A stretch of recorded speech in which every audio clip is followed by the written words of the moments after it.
people in Tamil Nadu felt that they need some initiatives which will be bilingual and which will be comfortable for them, so that they are able to follow through the session. So even though they are going to write the exam in English, but the session is bilingual, then it is easy for them to concentrate on the session and to follow the session and to understand the concepts. So for understanding concepts, always it is better to have the sessions bilingual rather than having it in a single language. That's the only purpose why we are continuing the entire session in a bilingual mode. But I used to specifically mention all the keywords whichever is needed for the answer writing in English. So this is the ultimate reason. So hi all, I welcome you all for the 5 editorials of the week initiative. In this initiative, we'll be identifying 5 editorials which is important for the mains answer writing from the Hindu, and we'll be discussing that with respect to mains point of view. Okay, dialogue mathi solten. But irundal paravalle. So today I have identified another 5 editorials. Let us go and discuss. And there was a debate going on. That debate la pogala. Many people are requesting that they want the session to be continue in English. So those who want to continue, those who want me to continue the session in English, say English in the comment section. Those who wants me to continue the session in bilingual mode, say bilingual in the comment section, not in the live chat, but in the comment section. So let us see and let us take the poll. Whichever number is exceeding, with that we'll decide. So anyone who is seeing this video, just go and post which language, in which mode you want to see this session. If you want in English, put English only. If you want in bilingual, Tamil English la kalandu bilingual la pola sir அப்படினு சொல்றவங்க எல்லாரும் bilingual அப்படினு கமெண்ட்ல போடுங்க. Then only I can make a decision and I can take call from next edition onwards. So with this announcement, let us start the today's session. இன்னைக்கு இந்த FAQ ரெண்டு presidential candidates ஓட profiles இருக்கும். So அதுவும் try to read. ஏன்னா டைரக்டா help பண்ணலாம், இன்டைரக்டா ஹெல்ப் பண்ணும். So that is the purpose. So somewhere when you are writing, you can write a tribal woman of Santal community can become president of India. Officially, she'll be the president of India. But அதுதான், ஏன்னா அந்த எழுதும்போது நமக்கு அந்த எங்கேயாவது எஸ்ஏல எழுதும்போது, example எழுதும்போது, one positive aspect we can write. Tribal from the Santal community became the president of India, one of the highest chair to be acquired. அந்த மாதிரி எக்ஸாம்பிள்ஸ் எல்லாம் எழுதும்போது, anecdotes எழுதும்போது அவங்களோட ஸ்டோரி இன்ஸ்பைரிங்கா இருக்கும். ஸோ அந்த ஆஸ்பெக்ட்ல we can read the profiles column and இவர் பத்தி அதே மாதிரி யஷ்வந்த் சின்ஹா சார் பத்தி படிக்கலாம். So we'll start the session and it was happy to see Yashwant Sinha sir. ஏன்னா நம்மளோட கிங்ஸ் டாக் உடைய ஃபர்ஸ்ட் சீஃப் கெஸ்ட் அவர் தான். ஸோ கிங்ஸ் டாக்ல இதே ஸ்டேஜ்ல இந்த same area he came and he spoke about the role of civil services and bureaucracy பத்தி. So again now is the presidential candidate. It's good to see him. So we'll start the session. ஏன்னா அவர் is a retired IAS officer. IAS officer இருந்துட்டு he changed his career to politics and he then became the cabinet minister. So very interesting journey அவருது and inspiring journey too. So அதனால அவரெல்லாம் mark பண்ணி வச்சுக்கணும். So with this note, we'll start the today's session. Today I have identified 5 editorials. First one is about MG NREGA and e-governance. Already we discussed about this some initiative related to MG NREGA and e-governance long back. அது 28 அந்த மாதிரி 20s லயோ 30s லயோ இருக்கிற ஏதோ ஒரு எடிஷன்ல I would have discussed. Similar thing தான், இதே மாதிரி ஒரு கான்செப்ட்ல ஒன்று டிஸ்கஸ் பண்ணிருக்கோம். But that's too old. So this week there was an editorial, so I am taking it. Hub airport model in India. Infrastructure அப்படிங்கிற அந்த topic it's very important thing. Ethical norms, again ethical norms also we have discussed in 27th edition I think, but this will be a different dimension. Coal shortage and power crisis, kandipa it's a very important topic with respect to the preparation. Judge or retirement age and appointment. So these are all the 5 editorials which are going to see. Apart from this, there was another important editorial regarding spectrum auction and caste with respect to economy, caste and economy பத்தி. அந்த ரெண்டு editorials important தான். So 7 editorials important தான். ஏழுமே படிக்கணும். But after finishing the 5, I'll just brief about those 2 and we'll go. Okay. ஏன்னா I don't want to leave those 2 editorials also. We have to select. வந்தா எதுவுமே வராது, இல்லைன்னா 7, 8ன்னு வரும். நம்ம அதை அக்யூமுலேட் பண்ணிட்டு நெக்ஸ்ட் இதுல பார்க்கணும். So this is a advent of the absolute chaos in the NREGA. So MG NREGA scheme MG NREGA is a 100-day employment guarantee in a rural area, which is going to be a informal unskilled manual labor. Okay, informal unskilled manual labor with daily wages will be provided for 100 days. 15 days later, after application, within 15 days the employment will be given. If the employment is not given, unemployment allowances will be given. அதே மாதிரி உங்களுக்கு வேலை செஞ்சு again within the 50th day the wages will be given. Apply பண்ணி 15 நாள்ல வேலை கிடைச்சிடும். 15 நாள் வேலை கிடைக்கலன்னா அன்எம்ப்ளாய்மெண்ட் அலவன்ஸ் கிடைக்கும். அப்படி வேலை கிடைச்சிட்டு 15வது நாள்ல வேஜ் வந்துடும். ஸோ அந்த வேஜ் வந்ததுல earlierல we had the problem with respect to the middlemen who are taking away the money. So in order to solve that, we brought this jam trinity, direct benefit transfer. Direct benefit transfer மூலமா Aadhaar and Jandan account மூலமா we directly transfer the wages to the bank account of the people, so that the middleman who is siphoning away the money, 200 ரூபாய் வேஜ்னா 50 ரூபாய் எடுத்து 150 ரூபாய் தருவாங்க அந்த மாதிரி. So அது ஒரு முக்கியமான reform. Direct benefit transfer was a phenomenal reform which was very important with respect to the MG NREGA. So அந்த மாதிரி வந்து நிறைய technological support was used to improve the MG NREGA. MG NREGAல இன்னொரு முக்கியமான கிரிட்டிசிசம் இருக்கிறது என்னதுன்னா ஃபேக் ஒர்க்கர்ஸ். ஃபேக் ஒர்க்கர்ஸ் அப்படிங்கிறது என்னதுன்னா people who will enroll in MG NREGA, they will get the card but they will not come and work. Just enroll பண்ணிட்டு அவங்க காசு மட்டும் வாங்குவாங்க, வந்து வேலை செஞ்சிருக்கவே மாட்டாங்க. This is one crisis. They will never come to the site. இதுல வந்து ரெண்டு டைமென்ஷன் இருக்கு. One dimension of MG NREGA crisis என்னதுன்னா, எல்லாரும் இந்த சைடு வந்து தான் நல்லா இருக்கும், பட் ஓகே செஷன் ஆரம்பிச்சிருச்சு, திரும்ப வேண்டியதா இருக்கு நடுவு. ஸோ ஒன் மெயின் இஷ்யூ என்னவா இருந்ததுன்னா, இந்த ஆப்சன்டிசம் அதை வந்து ரெண்டு டைமென்ஷன் இருக்கு. ஒண்ணு என்னதுன்னா, ஒரு வேலையே நடந்திருக்காது, ஒரு இடத்துல ஒரு ஜாபே நடந்திருக்காது, ஒரு வேலையே நடந்திருக்காது. ஆனா வேலை நடந்த மாதிரி கணக்கு காட்டிட்டு ஒரு 100 பேருக்கு வேலை கொடுத்த மாதிரி கணக்கு காட்டிட்டு they will take the money. So it could be any people in the bureaucracy or with respect to the local functionaries on the people also. அவங்க வேலைக்கே வந்திருக்க மாட்டாங்க, வேலையே நடந்திருக்காது, ஆனா காசு வந்துடும், வேலை போன மாதிரி கணக்கு காட்டுவாங்க. This is one issue. Another issue with respect to absenteeism என்னவா இருக்குன்னா, 100 பேர் வேலைக்கு அப்ளை பண்ணிருப்பாங்க, 100 பேருமே வேலை அலோகேட் பண்ணிருப்பாங்க, 60 பேர் தான் வந்து வேலை செய்வாங்க. I'm just giving an example.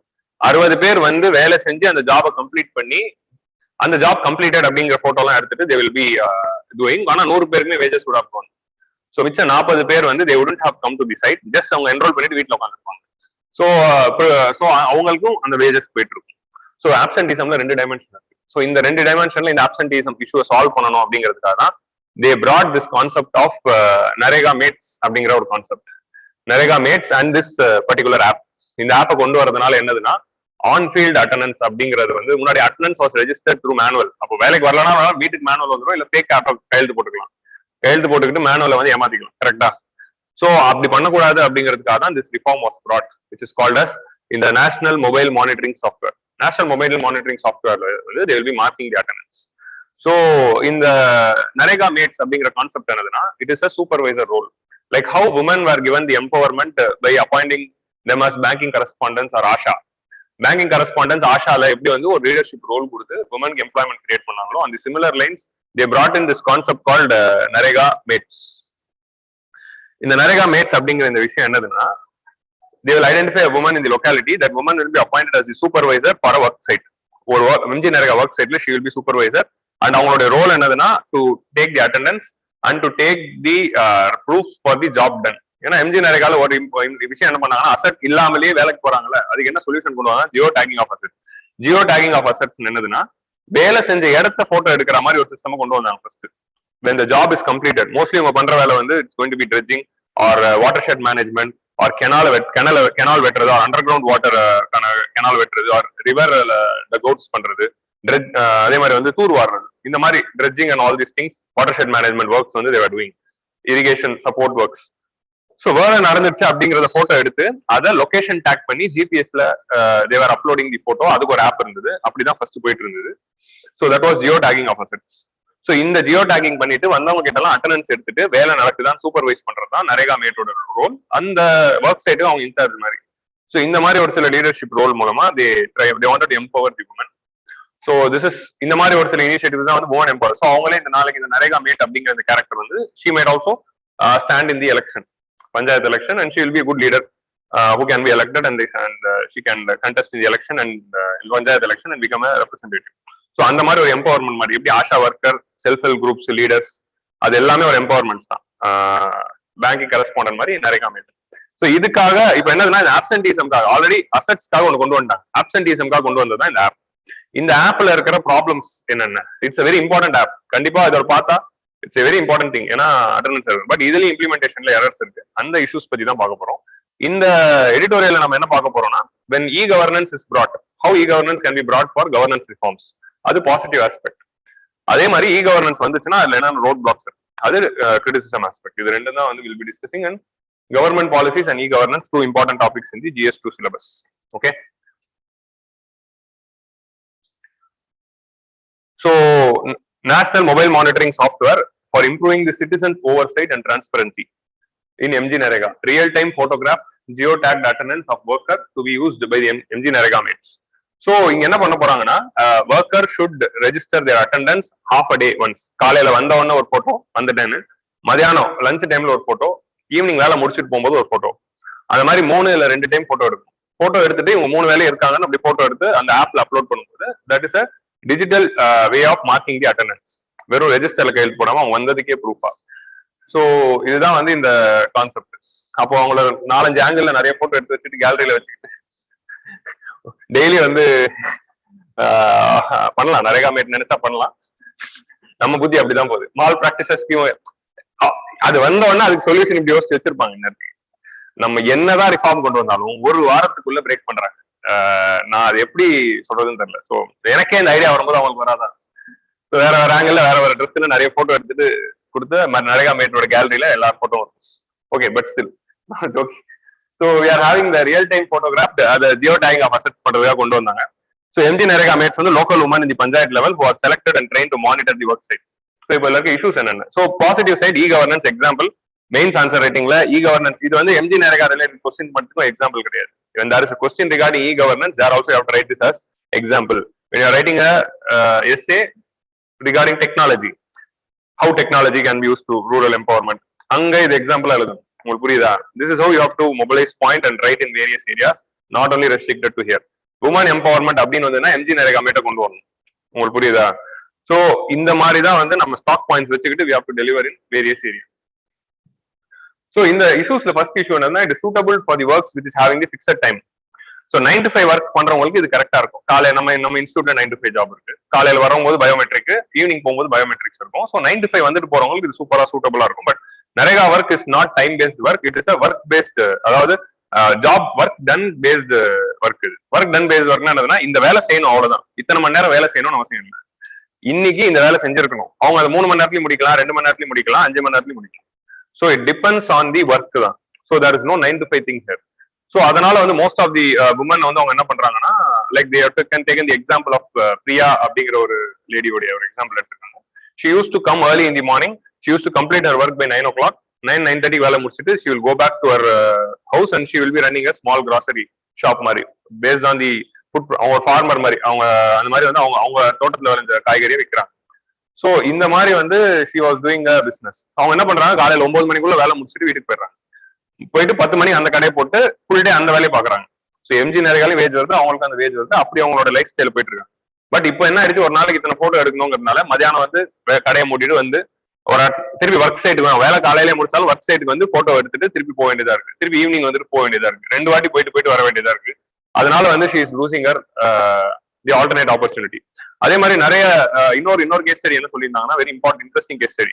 Woman worker வந்து இப்போ என்ன ஆயிடுச்சுன்னா woman is having the double burden. அவங்க ஹவுஸ் ஹோல்ட் கோர்ஸ் அவங்க தான் பண்ணணும், வீட்டு வேலையை அவங்க தான் பண்ணணும், ஆஃபீஸ் வேலைக்கு போனாலும் வீட்டு வேலையை அவங்க தான் பண்ணணும், சமையல் வேலையை அவங்க தான் பண்ணணும். ஸோ வீட்டு வேலையை முடிச்சுட்டு இந்த வேலைக்கு போகணும், இல்ல இந்த வேலையை காலையில முடிச்சுட்டு வந்து வீட்டு வேலை பண்ணணும் அப்படிங்கிற போது இந்த வேலைக்கு இப்படி அடிக்கடி போயிட்டு வர வேண்டியதா இருக்கிறதுனால என்ன பண்ணிட்டாங்க, அவங்க பொண்ணு கிட்ட வீட்டு வேலையை கொடுத்துட்டு இவங்க போறாங்க. அதனால அந்த பொண்ணுக்கு ஸ்கூலுக்கு போறதுக்கு லேட் ஆகும். ஸோ இந்த மாதிரி 2 கேஸ் ஸ்டடி எக்ஸாம்பிள்ஸ் வந்து கோட் பண்ணிட்டாங்க. நீங்க இதை வந்து எஸ்ஏல யூஸ் பண்ணலாம். Samita was a small girl who is going to school daily. One day, after introduction of national mobile monitoring software, her mother SL introduction எழுதுறாங்க. இதை நீங்க இன்னோவேட்டிவா லிங்க் பண்ணி அந்த கதையை வந்து கன்க்ளூஷன்ல முடிச்சீங்கன்னா இப்படிதான் அனுதீப்போட மாடல். இது அனுதீப் வந்து இது நிறைய சூப்பரா யூஸ் பண்ணிருப்பாரு. ஸோ அந்த ஸ்டோரி பேஸ் பண்ணியே வந்து கேன் ரைட். அதே மாதிரி நான் இந்த இன்டர்வியூ எடுத்த ஒன் ஆஃப் தி டாப்பர் சொன்னார், நான் நிறைய கதைகள் எழுதியிருந்தேன் அப்படின்னு. அபிஜித் ரேன்னு நினைக்கிறேன் 50th ரேங்க். ஸோ நிறைய ஸ்டோரிஸ் தான் நான் எஸ்ஏல எழுதுவேன். ஸோ அந்த மாதிரி வந்து யூ கேன் ரைட். இப்போ ரேண்டமா இந்த எடிட்டோரியல் படிச்சது will write as story in SA. So அந்த மாதிரி வந்து you can take this 2 case studies. So இந்த ஜாபுக்கு சூட்டபிளா இருக்கிறதுனால ஹவுஸ் ஹோல்ட் கோர்ஸ் பர்டன் அதிகமாக ஆல்டர்னேட்டிவ் எம்ப்ளாய்மெண்ட் வந்து it is getting affected. Internet connectivity சாதாரண சும்மாவே சிட்டிலேயே அங்கங்க இன்டர்நெட் வரல, அங்க வந்து போட்டோ எடுக்கணுமா, ஒரு நாளைக்கு 2 போட்டோ எடுக்கணும். 100 பேர் வேலைக்கு வந்தாங்கன்னா 200 போட்டோ எடுக்கணும். 200 போட்டோவையும் ஆப்ல அப்லோட் பண்ணணும். எங்க இருந்து? கிராமத்துல இருந்து ஒரே நாள்ல அட் அ டைம்ல ஒரு ஒர்க்கர் 200 போட்டோ அப்லோட் பண்ணணும்னா இது டிசைன் பண்ணவருக்கு இந்த தாட் வந்திருக்காதா அப்படிங்கறத என் டவுட். நம்ம ஊர்ல 4G, சிட்டிலேயே 4G வராது, கிராமத்துல 3G இல்ல ஈல தான் சுத்திக்கிட்டு இருக்கு. கரெக்டா? எனக்கு தெரியல, கரெக்ட் நீங்க தான் சொல்லணும் உங்க ஊர் சைட்ல எப்படி இருக்கு அப்படின்னு. சோ அப்படி இருக்கும்போது அங்க வந்து ஒரு நாளைக்கு 200-300 போட்டோ அவங்களால அப்லோட் பண்ண முடியுமா? இல்ல ஒரு வாட்டி பஞ்சாயத்து ஆபீஸ்க்கு வந்துட்டு இந்த காமன் சர்வீஸ் சென்டர் எங்க இருக்குன்னு பாத்துட்டு அந்த மாதிரி ஒரு டபுள் பேர்டன் ஆயிடுது மேட்ஸ்க்கு, எம்ஜி நரேகா மேட்ஸ்க்கு. So internet connectivity issue. So அதுல அட்டெண்டன்ஸ் மார்க் பண்ணா அவ்வளவுதான். So they will be losing the job. And Kerala and ஜார்க்கண்ட்ல ஆல்ரெடி வந்து they face this issue. Manual attendance remove பண்ணிட்டதுனால what the problem was, manual attendance அப்படிங்கிற proof இல்ல. இப்போ photo அவங்களால அன்னைக்கு இன்டர்நெட் அப்லோட் பண்ண முடியலன்னா அன்னைக்கு வேலை செஞ்சதுக்கான ப்ரூஃப் இல்ல, வேஜஸ் வருமானம் வராது. போட்டோ வந்தவங்களுக்கு தான் வேஜ் ஓபன் பண்ணுவோம் அப்படிங்கிற மாதிரி ஒரு சிஸ்டம் வச்சிருக்காங்க. குரூப் ஆஃப் போட்டோ எடுத்துட்டு போட்டோல எண்ணுவாங்களா 10 பேர் இருக்காங்கன்னு? நமக்கு கிரவுண்ட்ல தெரியாதுங்க. நான் போய் இது எப்படி இம்ப்ளிமெண்ட் ஆகுதுன்னு பாக்கல, நீங்க நாளைக்கு இம்ப்ளிமெண்ட் பண்ணும்போது பாத்துக்கோங்க. ஓகே. சோ நெக்ஸ்ட் வந்து நரேகா மேட்ஸ் வந்து என்னதுன்னா they need smart phone.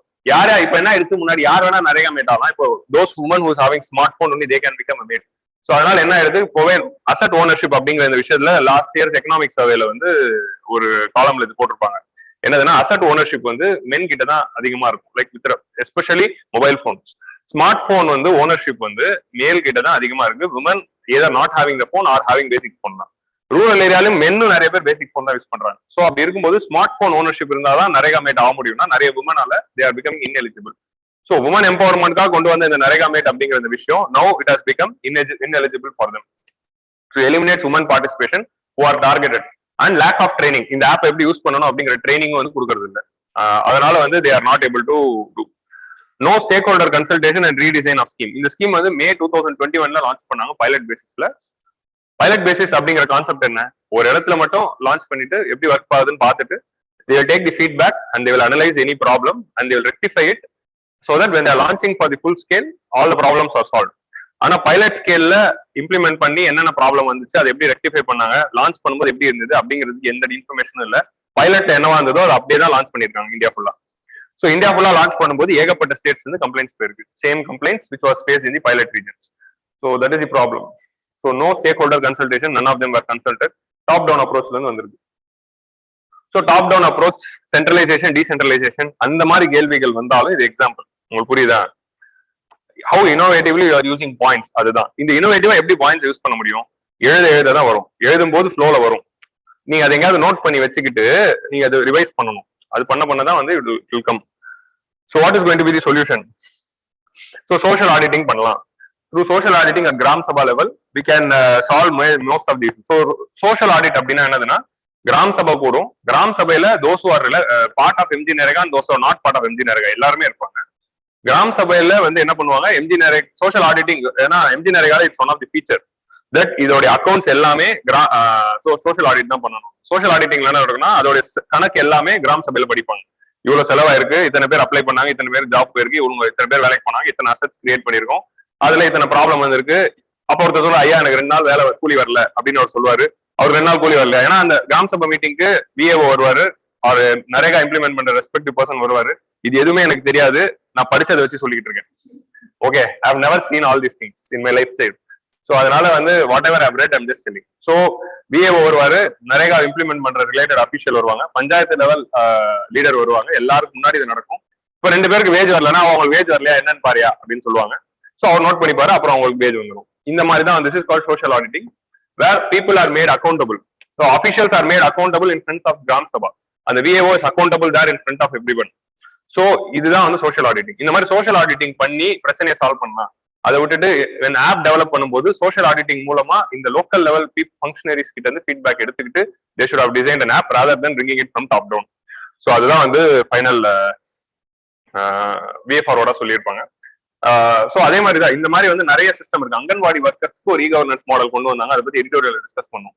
Anganwadi ஒர்க்கர்ஸ்க்கு வந்து அவங்க ஒரு நாள் எவ்வளவு ஒர்க் பண்றாங்க, அவங்களுடைய ஒரு நாள் ஒர்க் டேட்டா வந்து ஆன்லைன்ல அப்லோட் பண்ணும். ஆன்லைன்ல அப்லோட் பண்ணாதான் அவங்களுக்கு சேலரி வரும் அப்படிங்கிற மாதிரி சிஸ்டம் கொண்டு வந்ததுல இருந்து நிறைய பேருக்கு சேலரியே வரல. ஆல்ரெடி அங்கன்வாடி ஒர்க்கர்ஸ்க்கு 8000 ரூபாய் 10,000 ரூபாய்க்குள்ளதான் சம்பளம் வாங்குறதே அவ்வளவுதான். இதை நிறைய நாளுக்கு வந்து அவங்க செய்யற வேலைக்கான கணக்கு அப்லோட் பண்ண முடியலன்னா ஆட்டோமேட்டிக்லி தே நாட் கெட். அதே மாதிரி ஆதார் கொண்டு வரும்போது என்ன ஆயிடுச்சு, fingerprint based Aadhaar, fingerprint based attendance அப்படின்னு கொண்டு வரும்போது நிறைய பேருக்கு ஃபிங்கர் பிரிண்ட்ஸே இருக்காது மேனுவல் ஒர்க் பண்றவங்களுக்கு. சோ மேனுவல் ஒர்க் பண்ணி ஃபிங்கர் பிரிண்ட்ஸே இல்லைன்னா ஹவு தே வில் ரெக்டிஃபை. எல்லா இடத்துலயும் ரெட்டினா ஸ்கேனர் இருக்காது, எல்லா இடத்துலயும் ஃபிங்கர் பிரிண்ட் தான் இருக்கும். அதே மாதிரி ரேஷன் கார்டில் ஃபிங்கர் பிரிண்ட் கொண்டு வந்தாங்க. ரேஷன் கார்டில் ஃபிங்கர் பிரிண்ட் கொண்டு வந்து ஃபிங்கர் பிரிண்ட் ரெகக்னைஸ் ஆகலன்னு நிறைய பேர் ரேஷன் கொடுக்க முடியல. இந்த மாதிரி டெக்னாலஜி கொண்டு வரது it's very important. But ground level அப்ளிகேஷன்ஸை மைண்ட்ல வச்சுக்கிட்டு we have to bring in the technology. And இல்ல என்னதான் முக்கியமான விஷயம் என்னதுன்னா, டெக்னாலஜி வேணாம் அப்படிங்கிறது சொல்யூஷன் கிடையாது. உங்களுக்கு புரியுதா? இந்த ஆப் வேணாங்கிறது கிடையாது. ஆப் ஒழுங்கா இம்ப்ளிமெண்ட் பண்ணணும், அதுதான் சொல்யூஷன். உங்க மைண்ட்ல வச்சுக்கோங்க. எல்லாருமே இதை படிச்சுட்டு இந்த ஆப்லாம் வேணாம் அப்படின்னு நம்ம மைண்ட் செட்டிங்கே வந்துடக்கூடாது. ஆப் வேணும், இது தேவை. கிராமத்துக்கு இன்டர்நெட் கொண்டு போகணும், அவங்க நரேகா மேட்டுக்கு ஸ்மார்ட் போன் கொண்டு போகணும், அதே மாதிரி அவங்களுக்கு ட்ரைனிங் கொடுக்கணும். அப்படிதான் நம்மளோட சொல்யூஷன் இருக்குமே தவிர ஆப் வேணாங்கிறது சொல்யூஷனே கிடையாது. So always remember that. So next one வந்து airport hub. So what is this airport hub? Airport hub it is very interesting editorial. நமக்கு ஜிஎஸ்டில இன்ஃப்ராஸ்ட்ரக்சர் நான் ஆல்ரெடி சொல்லியிருக்கேன். இன்ஃப்ராஸ்ட்ரக்சருக்கு வந்து உங்களால் என்ன படிக்க முடியும்? ஏர்போர்ட்ஸ்க்கு என்ன படிக்க முடியும்? ஸ்டாட்டிக் ஏரியால will study what are all the major airports of India, airports authority of இந்தியாவுடைய ஸ்ட்ரக்சர் என்ன, ஃபங்க்ஷன்ஸ் என்ன, அப்படி படிப்போம். அதுக்கப்புறமா வந்து ஏர்போர்ட்ஸ் கவர்மெண்ட் கொண்டு வந்து உடான் ஸ்கீம் என்ன, அதே மாதிரி வந்து ஏர்போர்ட்ஸ்ல என்னென்ன இஷ்யூஸ் இருக்கு, ஏர்போர்ட்ஸ்ல பிபிபி மாடல், இதுதான் வந்து டைமென்ஷன்ஸ். நீங்க யோசிச்சு பாத்தீங்கன்னா ஒரு இன்ஃப்ராஸ்ட்ரக்சர் அப்படிங்கிற டாபிக் உள்ள ஏர்போர்ட் ப்ரிப்பேர் பண்ணணும்னா நீங்க இப்படிதான் ஏர்போர்ட்ல இருந்து என்னென்னலாம் வரலாம் அப்படிங்கறத யோசிச்சுட்டு ஒரு ஸ்டாட்டிக்ல ரெடி பண்ணலாம்.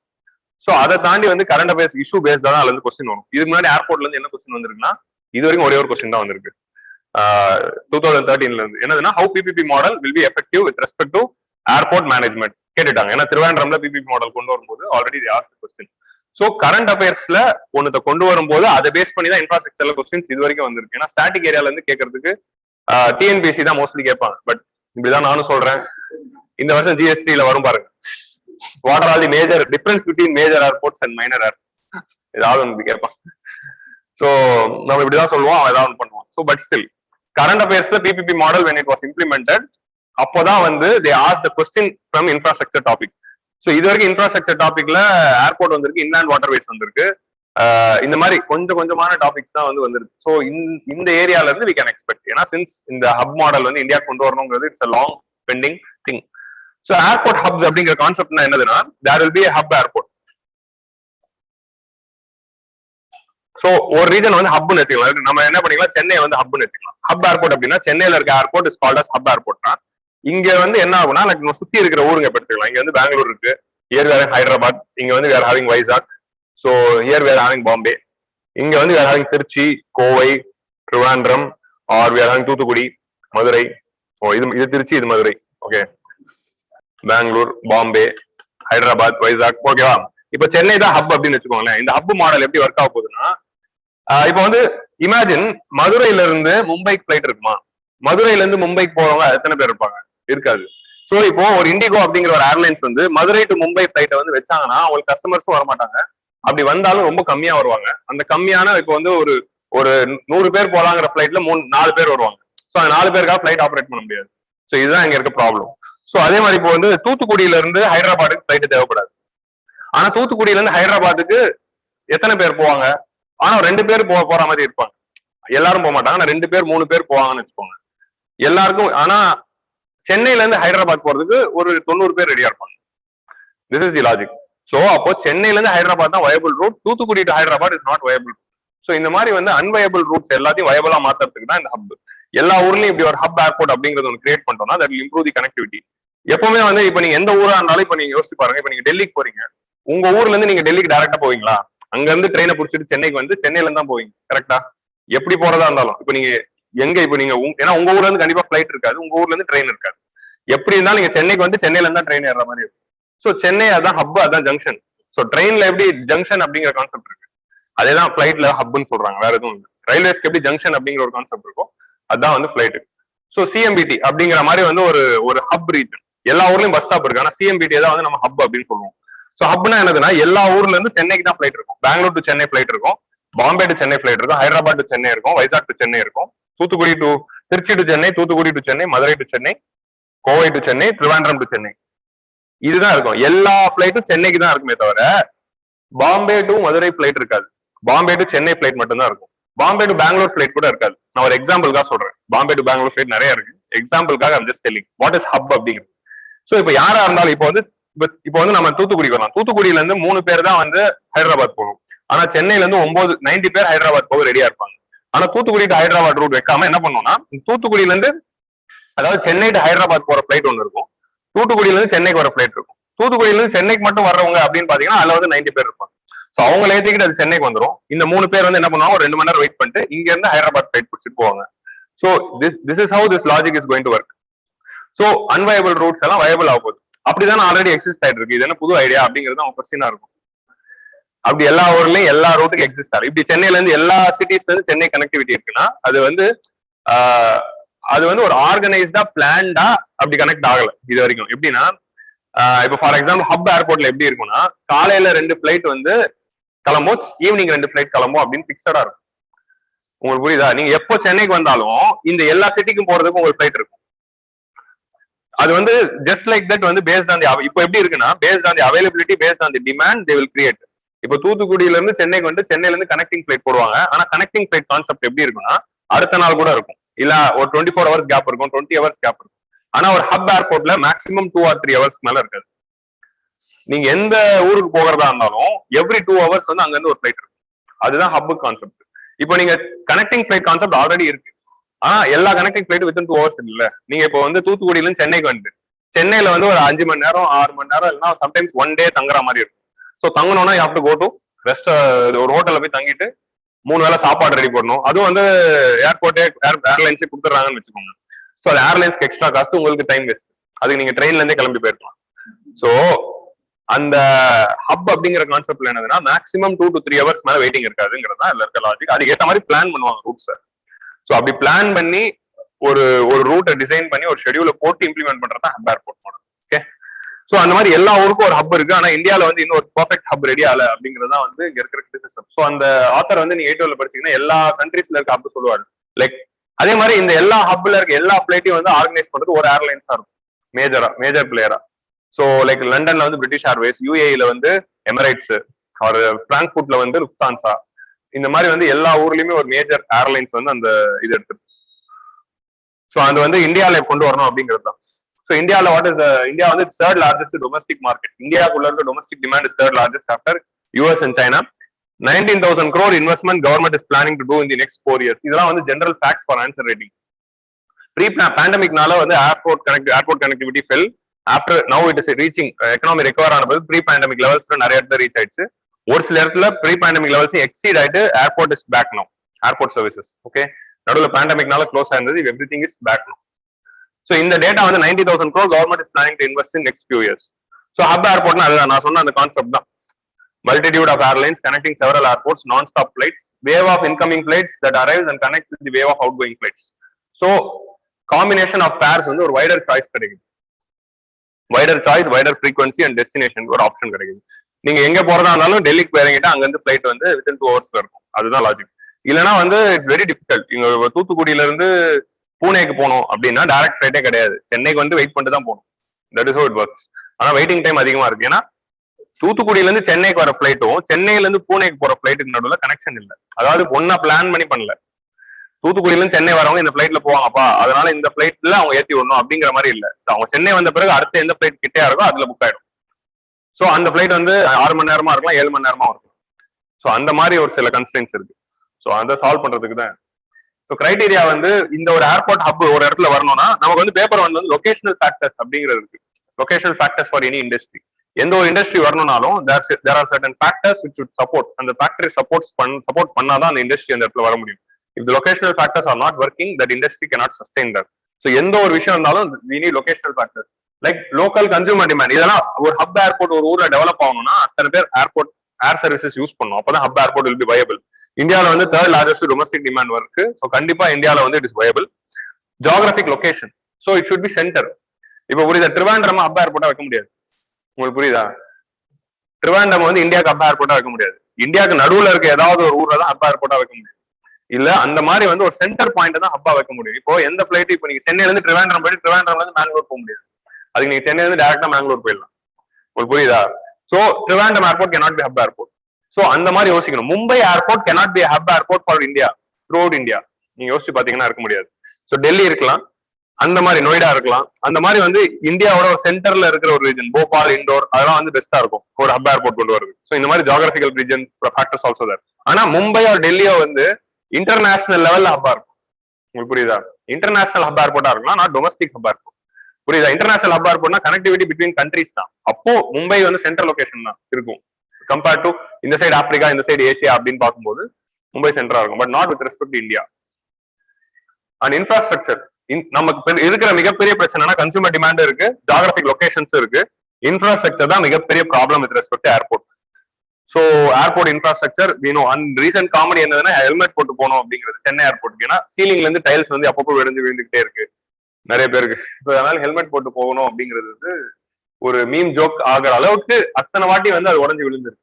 அது வந்து எக்ஸாஜரேஷனே கிடையாது, அத்தனை வாட்டி உடஞ்சு விழுது. ஸோ எக்கனாமிக்ஸ் ஆஃப் ஸ்கேல் வந்து it is that. So what are all the benefits? It is bringing economics of scale. Economic ஸ்கேல்னா ஒரு விஷயத்தை நிறைய பண்ணும்போது you will get the benefit. ஒரு விஷயத்தை ஒன்னா ப்ரொடியூஸ் பண்றது போல நிறையவா ப்ரொடியூஸ் பண்ணும்போது யூ வில் கெட் தி ப்ராஃபிட்ல. அதான் எக்கனாமிக்ஸ் ஆஃப் ஸ்கேல் அப்படின்னு சொல்லுவாங்க. ஸோ இந்த மாதிரி ஒரு ஹப் ஏர்போர்ட் உருவாக்குனா எல்லாருக்குமே cost saving for airports, airlines, consumers and government. 4 stakeholder தான். Airport is stakeholder, airport operator, airline is stakeholder, நம்ம consumer we are stakeholder and government is stakeholder. 4 பேருக்குமே இது வந்து efficient தான் அப்படிங்கிறது சொல்ல வராங்க. How it is efficient? ஒரு ஏர்போர்ட்டுக்கு என்ன இம்ப்ரூவ் கனெக்டிவிட்டி கிடைக்குது, ரெவன்யூ வருது, நிறைய பேர் ஏர்போர்ட்டுக்கு வருவாங்க. அதனால ஏர்போர்ட்டுக்கு வந்து என்ட்ரி, இப்ப நீங்க ஏர்போர்ட் உள்ள போனோம்னா என்ட்ரி டிக்கெட் வாங்கிட்டு தான் போகணும், டிக்கெட் இருந்தா தான் போகணும், இல்லைன்னா காசு கொடுத்து தான் போகணும். அது மாதிரி இருக்கு. அதே மாதிரி ஒரு ஏர்போர்ட்ல நிறைய பிளைட்ஸ் இருந்ததுன்னா every flight has to pay rent. நீங்க இப்போ ஏர்போர்ட்ல இப்போ உங்களுக்கு சொந்த ஒரு பிளைட் இருக்குன்னு வச்சுக்கோங்க, நீங்க சென்னை ஏர்போர்ட்ல லேண்ட் பண்ணணும்னா சென்னை ஏர்போர்ட்டுக்கு நீங்க ஃபீஸ் கட்டணும். அதே மாதிரி சென்னை ஏர்போர்ட்ல உங்க பிளைட் வந்து வெயிட் பண்ணுது அப்படின்னா அந்த வெயிட்டிங் சார்ஜ் கொடுக்கணும். ஹேங்கரிங் அப்படின்னு சொல்லுவாங்க. பிளைட் ஹேங்கரிங்னா என்னதுன்னா, இப்போ உங்கள்ட்ட சொந்தமா ஒரு பிளைட் இருக்குன்னு வைங்க, உங்க பிளைட் உங்க வீட்டுல வச்சுக்க முடியுமா? சென்னை ஏர்போர்ட்ல தான் வைக்க முடியும். உங்க வீடு சென்னைனா உங்க பிளைட் உங்க வீட்டுல வைக்க முடியாது, சென்னை ஏர்போர்ட்ல மட்டும்தான் வைக்க முடியும், வேற எங்கேயுமே இடம் இல்லை. அப்படி இல்லைன்னா ஏதாவது ஏர்போர்ட்ஸ் பேஸ்ல தான் வைக்க முடியும். ஸோ சென்னை ஏர்போர்ட்ல உங்க பிளைட்டை வைக்கணும்னா அதுக்கு நீங்க என்ன பண்ணணும்? வாடகை கட்டணும். அதுக்கு தான் ஹேங்கரிங் அப்படிங்கிற ஹேங்கரிங் அப்படிங்கிற அந்த கான்செப்ட் இருக்கு. ஸோ ஷெட் இருக்கும், அந்த ஷெட்ல வந்து நீங்க வந்து வாடகைக்கு எடுத்து வாடகை கட்டிட்டு இருக்கணும். ஸோ நிறைய பிளைட்ஸ்னா more number of the sheds.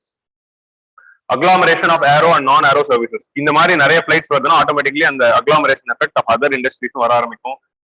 Ground handling, fueling, parking, retail shops, நிறைய கடைகள் வரும் நிறைய பேசஞ்சர்ஸ்னா. ஏன்னா ஏர்போர்ட்ல தான் நிறைய ஷாப்பிங் இருக்கும். ஏன்னா இந்த மாதிரி டிரான்சிட்ல இருக்கிறவங்க என்ன பண்ணுவாங்க, அந்த 2 hours 3 hours போர் அடிக்குதுங்கிறதுக்காக அவங்களுக்கு வந்து ஷாப்பிங் பண்றதுக்கும் நிறைய ஸ்டோர்ஸ் வந்து அதனால ஏர்போர்ட்ல வைப்பாங்க. ஸோ அப்படிதான் சென்ட்ரல் இப்ப பிளான் பண்ணிட்டு இருக்காங்க. சென்ட்ரல் வந்து ஒரு ஹப் ஆக்கணுங்கிறதுக்காக தான் சென்ட்ரல் ரயில்வே ஸ்டேஷன் எதிரில் ஒரு ஷாப்பிங் மால் வரப்போகுது கவர்மெண்டோடது. Aircraft maintenance, repair and overhaul. So maintenance, repair and overhaul facility அவங்களுக்கு வந்து அதுவும் டெவலப் ஆகும். பிக்சட் பேஸ் ஆபரேஷன்ஸ், அந்த பேஸ் ஆபரேஷன்ஸ் லீஸ் எடுக்கிறவங்களுக்கும் ப்ராஃபிட் வரும். More the number of flights more profit and revenue you get. அதே மாதிரி வந்து உங்களோட இன்ஃப்ராஸ்ட்ரக்சர் காசுக்கு நிறைய ரிட்டர்ன் வருது. நீங்க வந்து ஒரு 10 கோடி ரூபாய் செலவு பண்ணி 2 பிளைட் வருது, அதே 10 கோடி ரூபாய் செலவு பண்ணி 100 பிளைட்டை கூட நீங்க மேனேஜ் பண்ணலாம். 100 பிளைட் மேனேஜ் பண்றதுக்கான கெப்பாசிட்டி உங்க 10 கோடி இன்வெஸ்ட்மெண்ட்ல வருதுன்னு வச்சுக்கோங்க. ஆனா வரதே 10 பிளைட் தான். அப்படின்னா 10 பிளைட் வந்தாலும் 10 கோடி தான் நீங்க இன்வெஸ்ட் பண்ணணும், 100 பிளைட் வந்தாலும் 10 கோடி தான் இன்வெஸ்ட் பண்ண போறீங்க. That is economy of scale. So 100 வந்துச்சுன்னா automatically it's profit for you, 10 வந்ததுன்னா it's not a profit for you. That is the logic here. So ஏர்லைன்ஸை பொறுத்த வரைக்கும் நிறைய ரூட்ஸ் இருக்கிறதுனால மோர் பேசஞ்சர். முன்னாடி இந்த இஷ்யூ இருக்கிறதுனால தான் எல்லாரும் ட்ரெயின்ல போறாங்க, யாருமே பிளைட்ல போறது இல்லை. எதனால பிளைட் சார்ஜஸ் அவ்வளவு அதிகமா இருக்கு? இன்னைக்கு பேப்பர்ல இருக்க நியூஸே அதுதான், பிளைட் சார்ஜஸ் அதிகமாயிடுச்சு. அது ரீசன் வந்து ஏர் டர்பைன் ஃபியூலோட காஸ்ட் அதிகமானது. பட் இன் ஜெனரல் வந்து பிளைட் சார்ஜஸ் எல்லாம் வந்து அஃபோர்டபுளாவே இல்லை நிறைய இடத்துல. ஏன் அஃபோர்டபுளா இல்லைன்னா ரூட்ஸ் இல்ல. ஏன்னா எல்லா வாட்டியும் 100 பேசஞ்சர் அவங்க கிடைக்க மாட்டாங்க. ஸோ வர்ற பேசஞ்சர் கிட்ட தான் பில்ல போடணும். ஸோ அதனால வந்து 8000 ரூபாய். இப்போ வந்து எவ்ரி பிளைட் இஸ் ரன்னிங் 100 அப்படின்னா ஆட்டோமேட்டிக்கா குறையும். நீங்க அப்கோர்ஸ் உடான்ஸ்கி நம்ம இந்த சூரிய போட்டு பார்த்தாலே இந்த விஷயங்கள் எல்லாத்தையும் சூர்யா பேசியிருப்பாரு, எப்படி வந்து பிளைட் சார்ஜஸை குறைக்கிறது. ஸோ ஃபுல்லா போனால்தான் உங்களுக்கு வந்து ஒரு ஃபுல்லா போகாததுனாலதான் என்ன ஆகுது, எல்லா சார்ஜையும் எடுத்து காஸ்ட் சப்சிடைசேஷன் எல்லாம் நடக்குது. ஸோ காலி சீட்டுக்கு சேர்த்து பே பண்ண வேண்டிய இஷ்யூ இருக்கிறது நமக்கு. ஸோ அந்த இஷ்யூ எல்லாமே சால்வ் ஆயிடும். பேசஞ்சர்ஸ்க்கு ஃப்ரீக்வன்சி இருக்கு, கிரேட்டர் சாய்ஸ் இருக்கு. அதனால வந்து லோவர் ஆன்சிலரி காஸ்ட். ஆன்சிலரி காஸ்ட்னா அங்க தங்குறதுக்கு, சாப்பாடுக்கு, வெயிட்டிங் சார்ஜ் அதெல்லாம் இல்ல. போய் இறங்கணும்னா 2 மணி நேரத்துல உங்களுக்கு அடுத்த பிளைட் வந்துருது. ஸோ அந்த டே ஃபுல்லா நீங்க வெயிட் பண்ணணும் அப்படின்னு இல்லை. ஸோ அதே மாதிரி நிறைய காம்பினேஷன் கிடைக்குது. ஸோ நீங்களும் நிறைய பிளைட் யூஸ் பண்ண ஆரம்பிப்பீங்க. இது நிறைய வரதான் நம்மளும் நிறைய பிளைட் யூஸ் பண்ண ஆரம்பிப்போம். Economy of scale will grow. கவர்மெண்ட்க்கு என்னது, கவர்மெண்ட் வந்து நிறைய, ஏன்னா இன்ஃப்ராஸ்ட்ரக்சர் டெவலப் ஆச்சுன்னா economy will grow. That is only logic. That's it. எங்கெல்லாம் இன்ஃப்ராஸ்ட்ரக்சர் டெவலப் ஆகுதோ economy will grow. So jobs will be created, economic growth, business, trade, tourism எல்லாமே develop ஆகும். பிளைட் ஏர்போர்ட் டெவலப் ஆச்சுன்னா டூரிசமும் டெவலப் ஆகும். நிறைய foreigners ஈஸியா வந்து they'll be coming for the tourism and local tourism is also will be going to develop. நிறைய flight roots இருக்குன்னா எல்லாருமே வந்து யோசிக்க மாட்டாங்க. இப்போ டிராவல் டைம் வந்து 2 மணி நேரம்னா எல்லாரும் டிராவல் பண்ணவே யோசிக்க மாட்டாங்க. உங்க லாஜிக் புரியுதா? டிராவல் டைம் வந்து 8 மணி நேரம் இருக்கு, 10 மணி நேரம் இருக்குங்கிறதுனால தான் டிராவல் பண்ணி யோசிக்கிறாங்க. நைட் ட்ரெயினா போட்டு நைட் தூங்குறதுல டிராவல்ல நம்ம போட்டுக்கலாம், டே வந்து சேவ் பண்ணணும் அப்படிங்கிற கான்செப்ட்ஸ்லாம் இருக்கு. பட் இப்போ போய் ஃபிளைட் ஏறினீங்கன்னா 1 மணி நேரத்துல நீங்க போக வேண்டிய ஊருக்கு போயிடுறீங்க அப்படின்னா எவ்ரி ஒன் வில் ப்ரிஃபர் உடனே வந்து they will go and if it is affordable rate. So that is what the benefits here. இதே நான் இவ்வளவு டீடைல்டா டிஸ்கஸ் பண்றேன்னா இந்த பாயிண்ட்ஸை வச்சுக்கிட்டு நீங்க ஏர்போர்ட்ஸ் ரிலேட்டடா எந்த கேள்வி வந்தாலும் சமாளிக்கணும். உங்களுக்கு புரியுதா? டோன்ட் திங்க் தட் தனித்தனியா எல்லாத்துக்கும் படிக்கணும், ஒரு டாபிக்கும் படிக்கணும். நீங்க படிச்சதை வச்சுக்கிட்டு எப்படி சமாளிக்கணும் அதுதான் மெயின் ஆன்சர், ரைட்? ஓகே, அந்த ஸ்கில்ல தான் நம்ம டெவலப் பண்ணணும்.